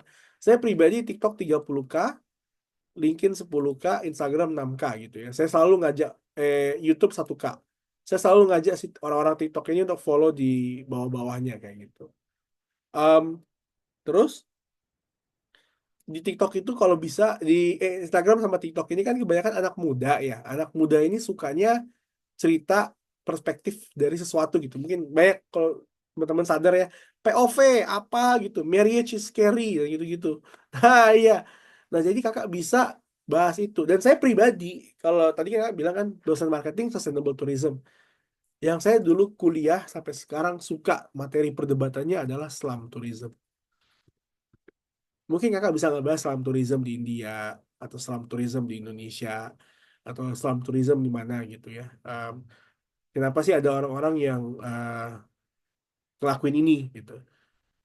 Saya bahkan tadi baru nonton video dari kalau nggak salah Vokatif ya. Dia di lapangan ternyata ada loh daerah-daerah di Indonesia ini yang kampungnya itu hidup ya. Desanya itu hidup dari uang demo.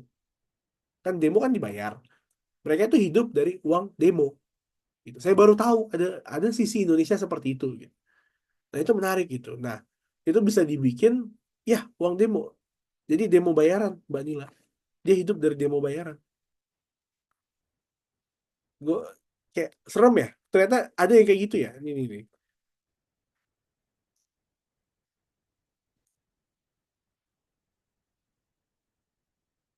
Oh, Volix Media nih. Di situ tentu dengan prioritas anak-anaknya, cucunya yang diprioritaskan tidur. Sementara ya mungkin ya agak mudah mengalah lah. Kalau malam Kayak gitu. Jadi mereka hidup tuh dari uang demo, uang bayaran apapun lah. Kayak gitu-gitu. Ini kan ya terjadi gitu ya. Ternyata. Nah, ini Kak Vesa nih. Ada kampung yang tidak bergantian gitu, penginapan 4.000 per hari. Nah, itu hal seperti ini gitu. Nah, ini bisa dibahas. Em, karena kalau kita ngeliatin dari psikologinya orang-orang di sosmed gitu ya. Kalau kita ngebahas hal yang flexing kayak punya Lamborghini atau misalnya jam Rolex dan segala macam, itu memang mencari perhatian tapi nggak wah banget. Kalau misalnya kita bisa meliput atau ngebahas hal-hal yang sensitif ya seperti tadi ya ada kampung hidup dengan uang demo, Kak Vesa juga, ini ada yang tidur bergantian, penginapan 4.000 sehari, ini bakal besar gitu. Orang bakal oh ternyata ada yang seperti ini dan akhirnya iba ya kan. Itu juga bisa ngedapetin awareness orang-orang, oh ternyata masih ada loh saudara kita yang seperti ini, kayak gitu. Saya sendiri pernah kena em, waktu itu ngebahas fisika ya, saya ngebahas apakah kita bisa ngebor bumi dari atas sampai bawah gitu. Kalau teman-teman tahu itu dulu ada film sci-fi di mana orang kelas miskin di bawah nanti dia kerja ke atas pakai lift di tengah bumi gitu. Saya mau ngebahas itu logis apa enggak. Tapi saya pakai gambar buminya itu bulat gitu ya, bulat dan dipotong setengah gitu. Ternyata banyak orang-orang yang komen, Astagfirullah kan bumi itu datar gitu-gitu. Ternyata ada yang seperti itu. Oh, ternyata dari gambar kita bisa memantik orang. Ya gitu-gitulah. Baru sadar juga. Nah, tapi balik ke poin ini, eh, bisa bebas Kak, apa namanya, kalau misalnya mau di Instagram sama TikTok nih bisa di mirroring, di YouTube mungkin bisa beda sendiri ya, ngebahas bahasa Inggris. Nah, di LinkedIn mungkin bisa bahas dunia perdosenan. Saya tuh suka ada satu dosen yang saya follow, dia dosen Indo yang di Korea. Pasti teman-teman tahu gitu ya. Siapa? Apa saya namanya? Mana Pak dosen? Pak dosen. Ah, Pak Ardianto. Pak Ardianto Satriawan. Ini kan dosen ya yang di Korea tuh saya suka nih. Dia suka ngedis pemerintah. Nah ini saya suka nih dia ngebahas hal logis seperti ini. Pengalaman beban jadi dosen seperti apa. Nah itu bisa dibahas. Mbak Nila.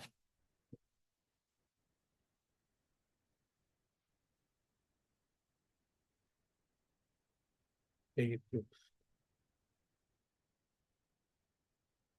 Ya mudah-mudahan kejawab. Percayalah kalau misalnya nanti udah di TikTok udah 1.000 2.000 follower tuh biasa udah dapat offer-offer tawaran-tawaran menarik gitu ya. Em, jadi ya jangan nyerah. Ini beneran bisa menjadi salah satu sumber pendapatan kita yang nggak disangka.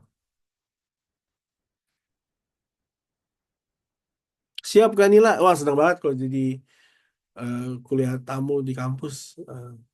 Salah satu alasan kenapa saya mau S2 teman-teman karena saya pengen jadi dosen juga gitu. Ada keinginan untuk jadi dosen. Ada keinginan. Tapi untuk saat ini fokus di dunia private sector dulu, di kerjaan bisnis dulu. Kira-kira ada pertanyaan lagi nggak? Kita ngobrol-ngobrol aja, Kak Vesa gitu-gitu. Halo, Kak Edo, mau nanya dong. Aman, aman. Mangga. Ya. Jadi tadi saya sorry nih agak telat nih datangnya. Aman. Ya, Karena jadi saya duluan.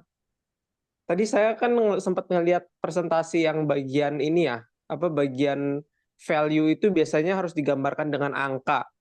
Ya, Nah, saya tuh kebetulan jadi lagi bantuin ada lembaga namanya Pusat Studi Jepang UI ya. hmm, Nah, lembaga ini nih mereka mau bikin acara gitu, mau ngajak pihak-pihak yang lebih gede gitu, tapi value-nya mungkin masih sedikit gitu. Nah, itu kira-kira gimana ya? Ada solusi nggak sih selain misalkan nampilin value angka gitu? oke. Ini bisa kita gali dulu. Ini acaranya ini kegiatannya seperti apa, Kak Vesa? Acaranya biasanya ada discussion gitu, screening film, terus workshop, macam-macam kayak gitu sih biasanya. Nah, oke. Pertama, discussion ini berapa diskusi, berapa jam, berapa orang, Kak? Kapasitasnya sih biasanya cuma 200-an ya, cuma 200-an orang. Ini berapa jam? Biasanya itu dari acaranya sih dari jam 9 sampai jam jam 4 sore biasanya. Oke, 9.00. Nah, ini teman-teman, ini alhamdulillah ini pengalaman saya dari learning and development ya. Jadi kan kalau teman-teman tahu di laporan keuangan kayak di BCA, di BRI dan segala macam itu ada bagian pengembangan pegawai. Nah, itu mereka biasa menyebutnya itu learning hour. Nah, cara perhitungan learning hour-nya adalah jumlah orang dikali waktu belajar. Nah, kayak gitu. Nah, kalau ini kan 09 sampai 16 berarti berapa? Ini adalah 7 jam, teman-teman. Ya, asumsikan 7 jam ya. Berarti kan dari 200 orang dikali 7 jam. Berarti berapa? 4.400 learning hour. Nah, jadi Mas Vesa sebagai yang membantu acara ini bisa dibilang, I facilitated, nanti bisa pakai ChatGPT ya lebih keren itu. I facilitated 1,400 learning hours to 200 people gitu ya. Ini bisa bisa banget kayak gitu. Satu nih. Oke, em, Kak Vesa boleh jelasin nggak screening film nih berapa film nih kira-kira? Eh, screen sih biasanya kalau satu hari satu film aja sih. Satu film. Hmm. Terus ada diskusi setelah screening atau kayak gimana? Iya, Ada. biasanya habis screening tuh ada diskusi gitu. Oke. Berapa orang? Kapasitas 200 tapi nggak biasanya suka nggak nyampe tuh makanya. Ya katakan 100 aja deh gitu ya, 100 orang aja deh. Ya, Diskusinya berapa biasanya? 2 jam, 3 jam? diskusi 1,5 jam sih biasanya. 90 menit ya, 90 menit. Oke. Hmm.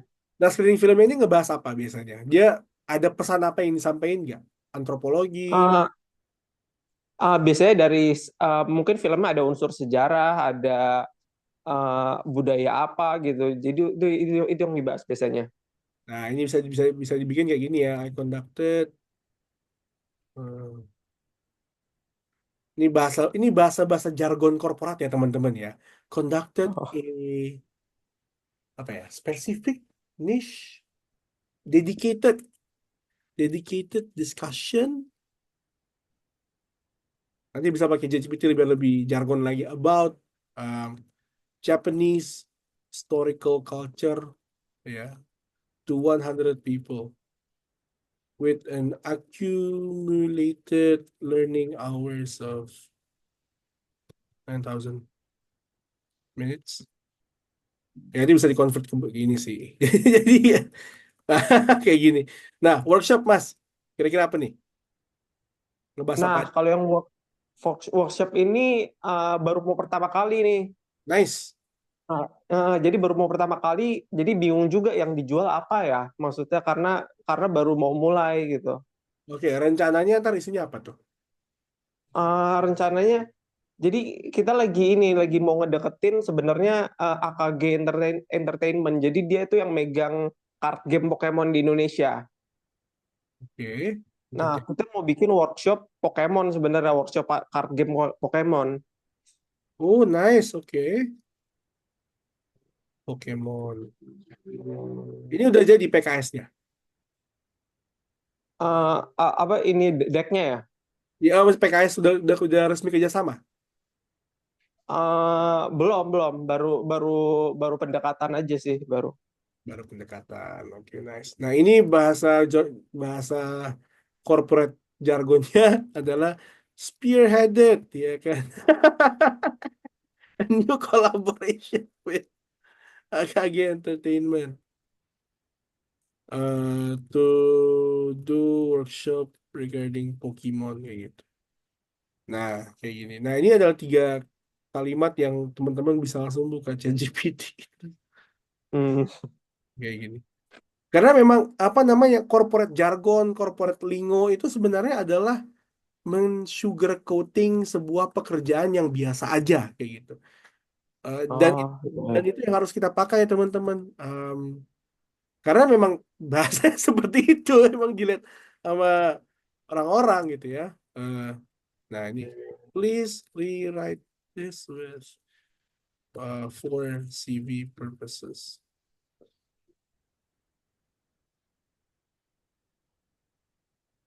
Oke, turn the minute into hours. Nah, langsung jadi 3 kan. Ini yang langsung kuat gitu. Kayak Oke. kayak gini. Jadi itu kita angle-nya bisa banyak banget ya teman-teman semua. Kita bisa angle-nya adalah jumlah peserta atau waktu pembelajaran peserta, atau kita juga bisa pakai angle budget ya. Angle budget itu mungkin kegiatan ini semua manage a total of, mungkin budgetnya 100 juta gitu ya.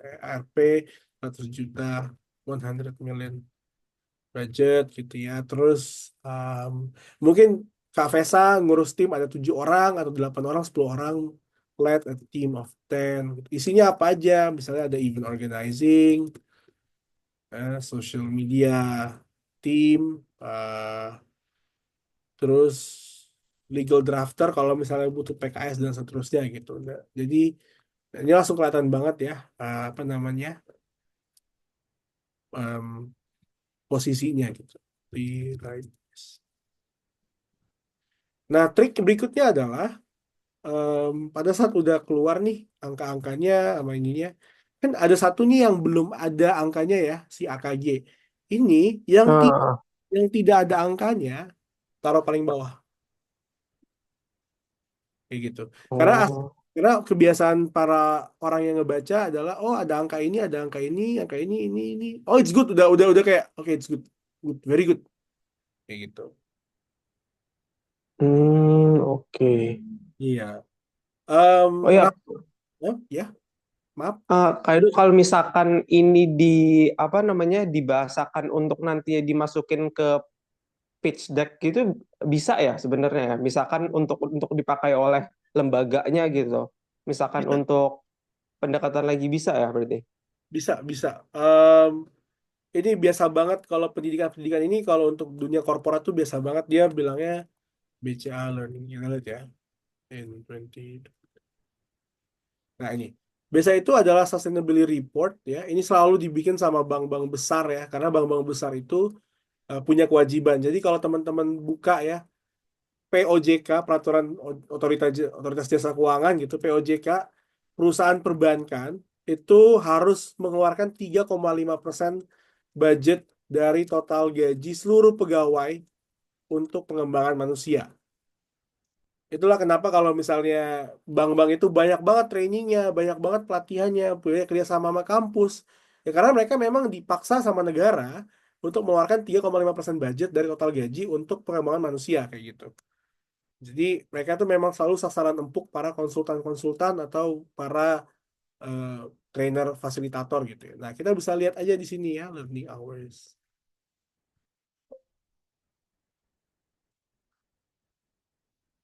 Nah, ini dia hubungin dengan SDGs ya di atasnya. Terus em, mana ya?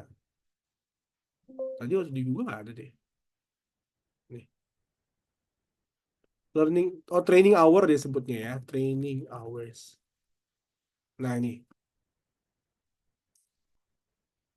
BCA employees itu rata-rata training hours-nya naik 44 jam gitu. A total of 2,000 employees promoted to new leadership. Ini bisa dipakai teman-teman. Jadi misalnya teman-teman nanti bikin acara kampus ya, a total of 2,000 students were included in a dedicated discussion about historical figure atau apapun lah. Nah, additionally, misalnya kerjasama additionally bakal ada 5 atau 10 organisasi baru yang bakal bekerja sama dan seterusnya. Ini bisa dibahas untuk AKG gitu ya, AKG Entertainment. Iya, e-learningnya banyak banget emang kayak gitu. Karena memang dibahas, dipaksakan sama negara sih untuk keluarin. Jadi teman-teman bisa pakai model-model seperti ini. Saya waktu kerja sebagai konsultan pendidikan juga ya, training consultant gitu ya. em, ini adalah hal-hal yang selalu saya lakukan gitu ya. Jadi ngebahas mengenai training hour, training facilities, kayak gitu. Training program, kayak gitu-gitu. Nah ini tadi ya,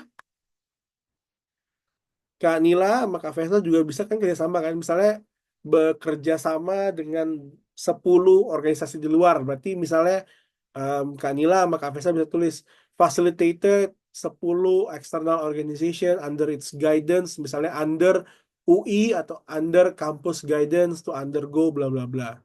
Kayak gitu. Jadi menunjukkan bahwa teman-teman lah yang memimpin proyek tersebut, bekerja sama dengan eksternal, kayak gitu-gitu.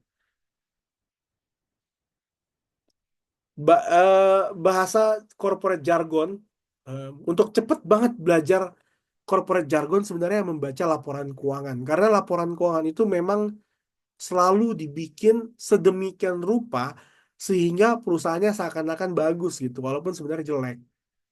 Dia gitu. Karena memang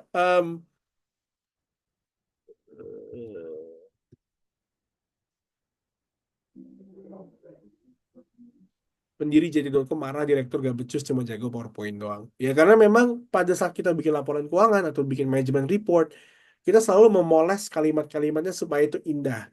Dan itulah kenapa untuk mempelajari corporate jargon paling cepat adalah membaca laporan-laporan tersebut dan kita pakai untuk CV kita sendiri, LinkedIn kita sendiri kayak gitu. Iya, ini field e-commerce benar. Oke. Ya makasih Kak Edo ya. Aman, Mas Vesa. Ada lagi kah?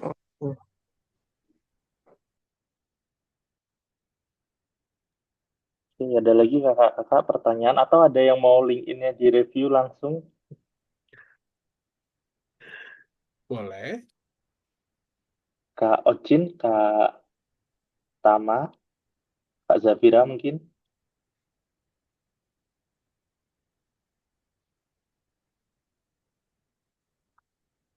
Ini salah satu film yang saya suka teman-teman, Succession. Ini movie series ya. Iya, ceritanya simple kok. Direktur seorang bapak punya 4 anak, bapaknya mau meninggal. em, Mereka berempat itu bertarung siapa yang jadi direktur utama berikutnya gitu. Ini masuk Grammy juga. Dan itu dijelasin banget bahwa sebenarnya optics ini adalah one of the thing that we have to understand. Optics, it's all about optics. Ya, jadi kalau kita masuk ke dunia korporat, ya kita harus bisa membuat optik kita itu bagus. Atau seenggaknya kita bisa perform. Itulah kenapa di dunia korporat besar gitu ya, terkadang kita sering ketemu orang yang jago tapi asshole, ya, kompeten asshole. Ini dijaga sama bos. Kenapa ya? Karena mereka bisa membuat revenue kayak gitu. Ada juga orang yang not asshole tapi kompetensinya biasa aja gitu. Itu juga dijaga. Kenapa? Karena itu bisa menjaga kestabilan kayak gitu, kestabilan perusahaan. It's all about optics. Itulah kalau kita jujur-jujuran, personal branding itu adalah membuat orang melihat kita sedemikian rupa sampai orang itu yakin dengan kita. Persuasi lah. Dan permainannya itu adalah kata-kata.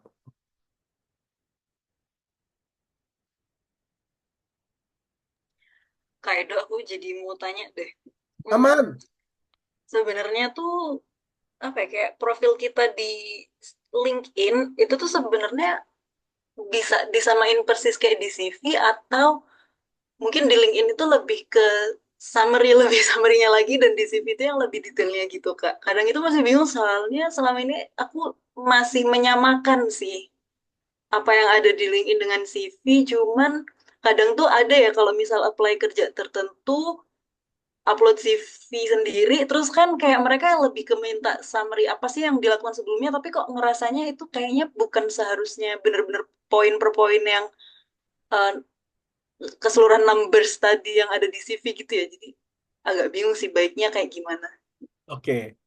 Nah, di ini ada beberapa mazhab gitu ya, Kak. Kak Safira.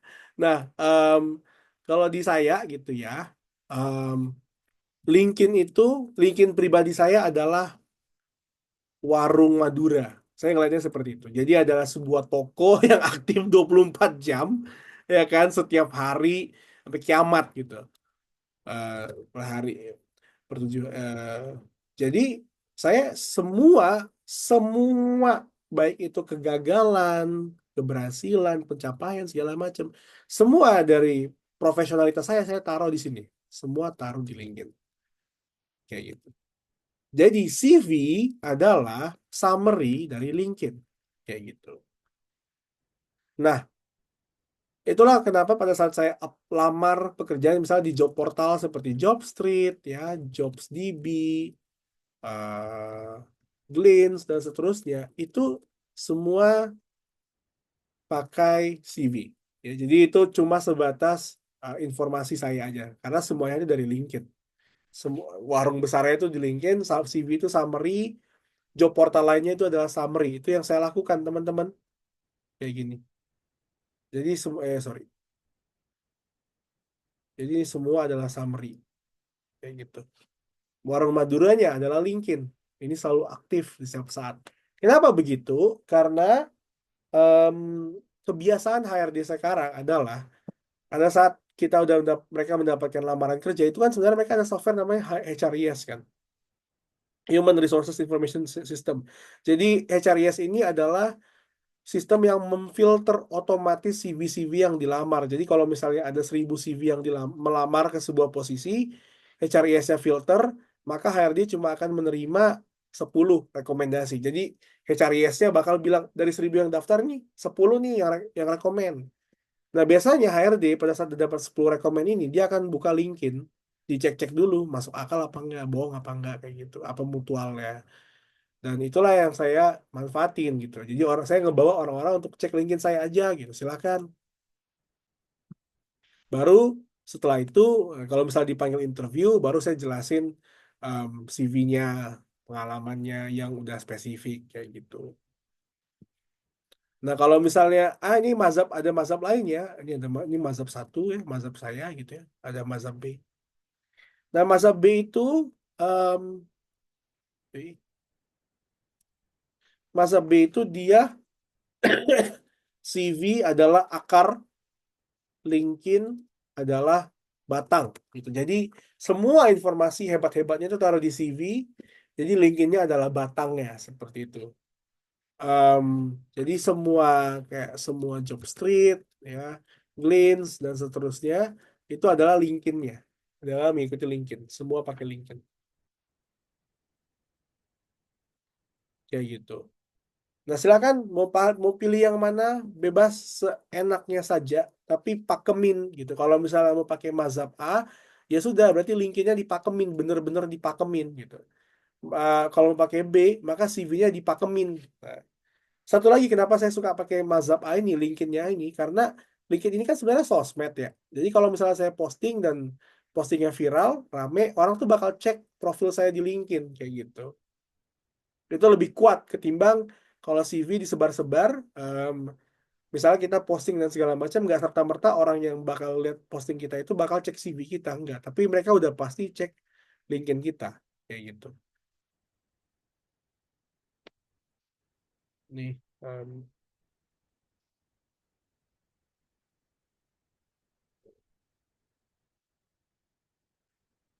ini search appearances, ya. Terus ada ini yang bisa lihat nih, orang lihat post saya, terus mereka ngeliat em, profil saya kayak gitu-gitu.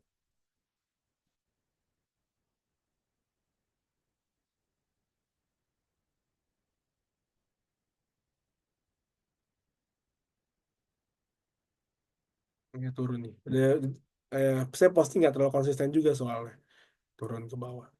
Tapi orang-orang yang ngeliatin post-post itu dia akan ngeliat profil kayak gitu. Makanya saya fokusnya adalah di perindah LinkedIn kayak gitu, Kak.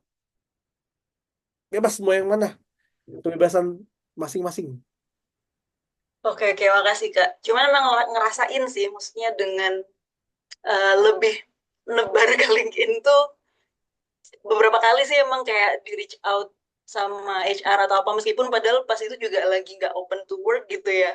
Iya, Atau iya. pokoknya kerjaan-kerjaan emang lebih lebih gampang dapet sih intinya gitu. Benar, benar, benar. Thank Ya, you Kak.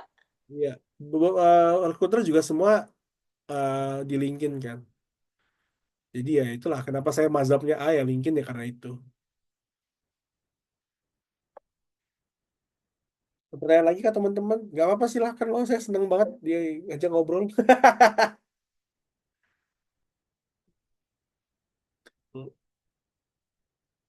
Hmm, saya mungkin nggak satu dari perspektif yang lain ya.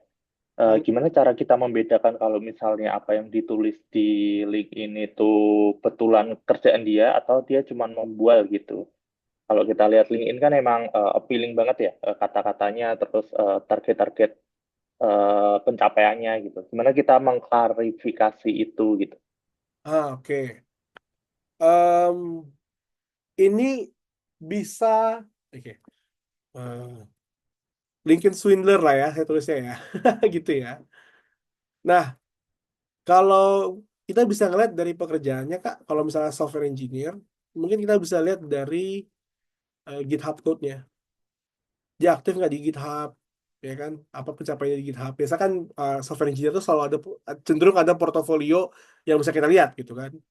Nah, terus kalau misalnya sales, ini bisa dilihat dari pencapaian revenue atau posting kantor. Jadi biasa tuh kalau misalnya kita adalah sales bagus, itu kelihatan. Biasa perusahaan itu membanggakan tim sales yang bagus gitu ya. Itu bisa kelihatan di perusahaan. Dia perusahaan promosiin kayak gitu. Nah, em, kalau apa namanya? Kalau recruiter, biasanya recruiter itu juga ada pencapaian yang dipamerin sama kantor, yang dipamerin kantor. Nah, recruiter of the month, recruiter of the year. Terus kalau apa namanya? Kalau investment manager ya atau yang terkait duit, biasanya dia ngeliat dari portofolio. Kita bisa ngeliat portofolio return. Misalnya year on year harga asetnya naik 10% kayak gitu. Itu bisa kelihatan. Ini adalah pekerjaan-pekerjaan yang memang ada angkanya gitu ya. Nah, tapi kalau pekerjaan-pekerjaan yang tidak ada angkanya, contoh product manager, project manager, ya, lagi. Sorry, SEO juga bisa kelihatan.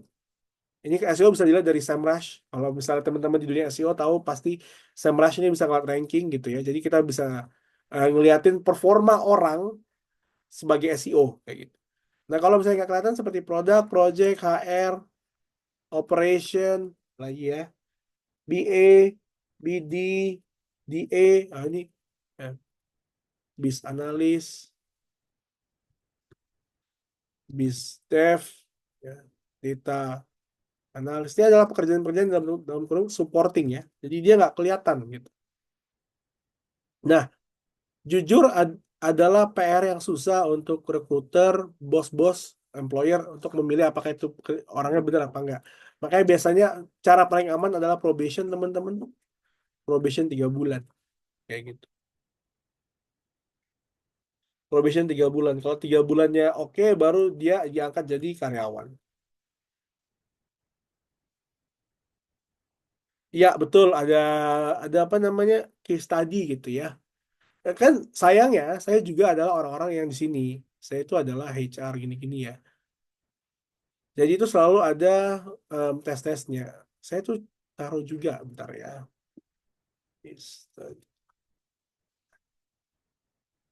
Ini adalah apa namanya? eh, Ini saya banyak ikut apply-apply kerja kan. Jadi itu saya karena saya pekerjaannya product manager gitu-gitu, jadinya tidak apa namanya tidak bisa dikuantifikasi. Makanya biasa saya dikasih tes tes logika yang kayak gini. Saya harus dibikin slide rekomendasinya seperti apa. Ini waktu saya apply sebagai CEO office. Suatu saya apply sebagai apa lagi ya?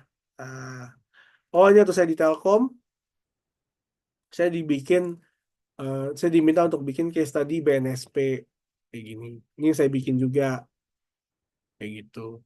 Terus ini Fiverr, ini waktu itu saya apply jadi marketing di dunia Web3 ya, crypto, Bitcoin kayak gitu-gitu. Saya diminta untuk bikin rencana promosinya kayak gimana, case study-nya seperti apa. Ini slide yang saya bikin untuk saya jelasin. Jadi kalau pekerjaan-pekerjaan yang ini ya, yang tidak kelihatan, produk, project, HR, ini biasanya ada case study kayak gitu. Technical test betul. Dan itu model-modelnya tadi ya, bikin uh, rencana, bikin planning kayak gini-gini. Kalau teman-teman mau lihat cara saya ngejawab, bisa ya.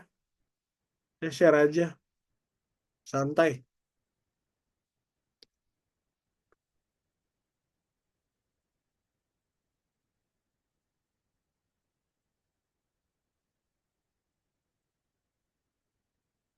Kalau konsultan, kalau teman-teman jadi konsultan, saya apply waktu itu di Cias ya. Dia minta bikin proposal.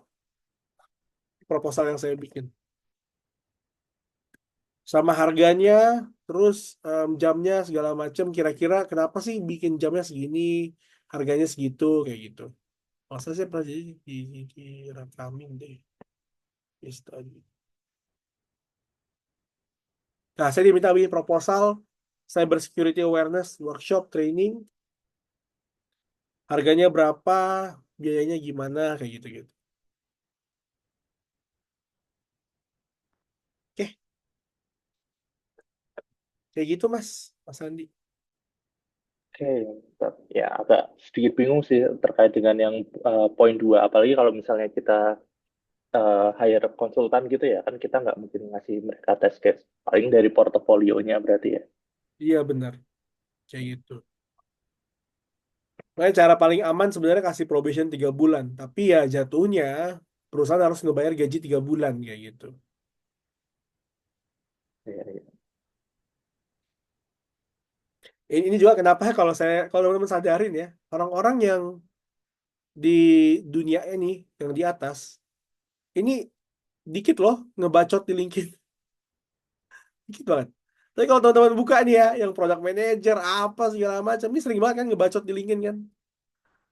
Ya karena mau nggak mau, cara mereka bisa ngebuktiin bahwa mereka bisa bekerja adalah menunjukkan bagaimana mereka memproses informasi, bagaimana mereka memecahkan masalah, dan seterusnya. Jadi mereka harus posting gitu loh. Mereka bisa membuat apa namanya reliability sama trust index mereka naik ya karena mereka sering muncul kayak gitu. Tapi kalau pekerjaan kayak software engineer, sales, recruiter, ya ini udah jelas. Ya, you bring money gitu loh. You bring something to the company. Tapi kalau yang di bawah kan enggak. Nah, ini kenapa mereka sering bacot di LinkedIn, sering bikin posting konten dan segala macam. Yeping, yeping. Kalau bahasa Gen Z-nya yeping, yeping. Yeper.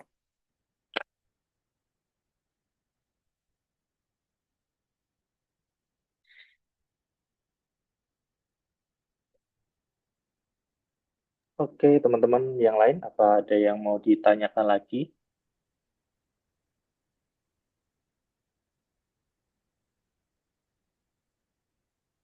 Oke, ya mungkin udah cukup ya sesi kali ini karena sudah kelewat waktu juga. Jadi kalau misalnya saya simpulkan 3 poin dari Kak Edo, yang pertama adalah konsisten dalam membuat konten, entah itu di LinkedIn, TikTok, atau sosial media lainnya. Kemudian cari cara semudah mungkin agar kita tetap bisa konsisten. Tadi Kak Edo juga sudah menyampaikan bisa melalui ChatGPT atau tools-tools lainnya. Kemudian kita harus kuantifikasi kerjaan kita karena itu yang sering dilihat oleh high level di company gitu. Oke, sebelum kita tutup acara kali ini, kita akan foto bersama dulu. Saya minta kakak-kakak untuk open cam semuanya. Kak Vesa, Kak Nabila, Kak Nila, Kak Ocin, Kak Tama, Kak Zabira.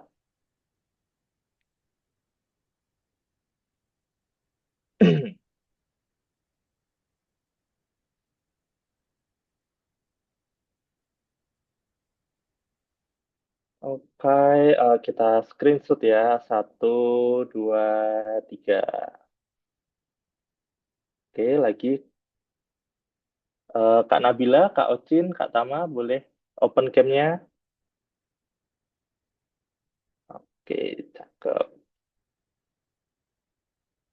Kak Ocin, Kak Nabila. Oke, mungkin kita tag share dulu ya. Satu, dua, tiga, senyumnya.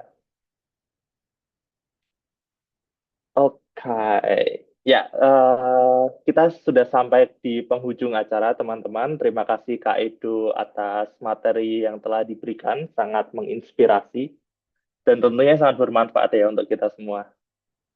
Oke, akhir kata saya mengucapkan mohon maaf jika ada kekurangan. Sampai jumpa lagi di acara The Day Telegram Takeover selanjutnya. Sampai jumpa, selamat siang. Selamat siang, makasih banyak Kak Edo, Kak Sandi, teman-teman semuanya. Masih banyak, Kak.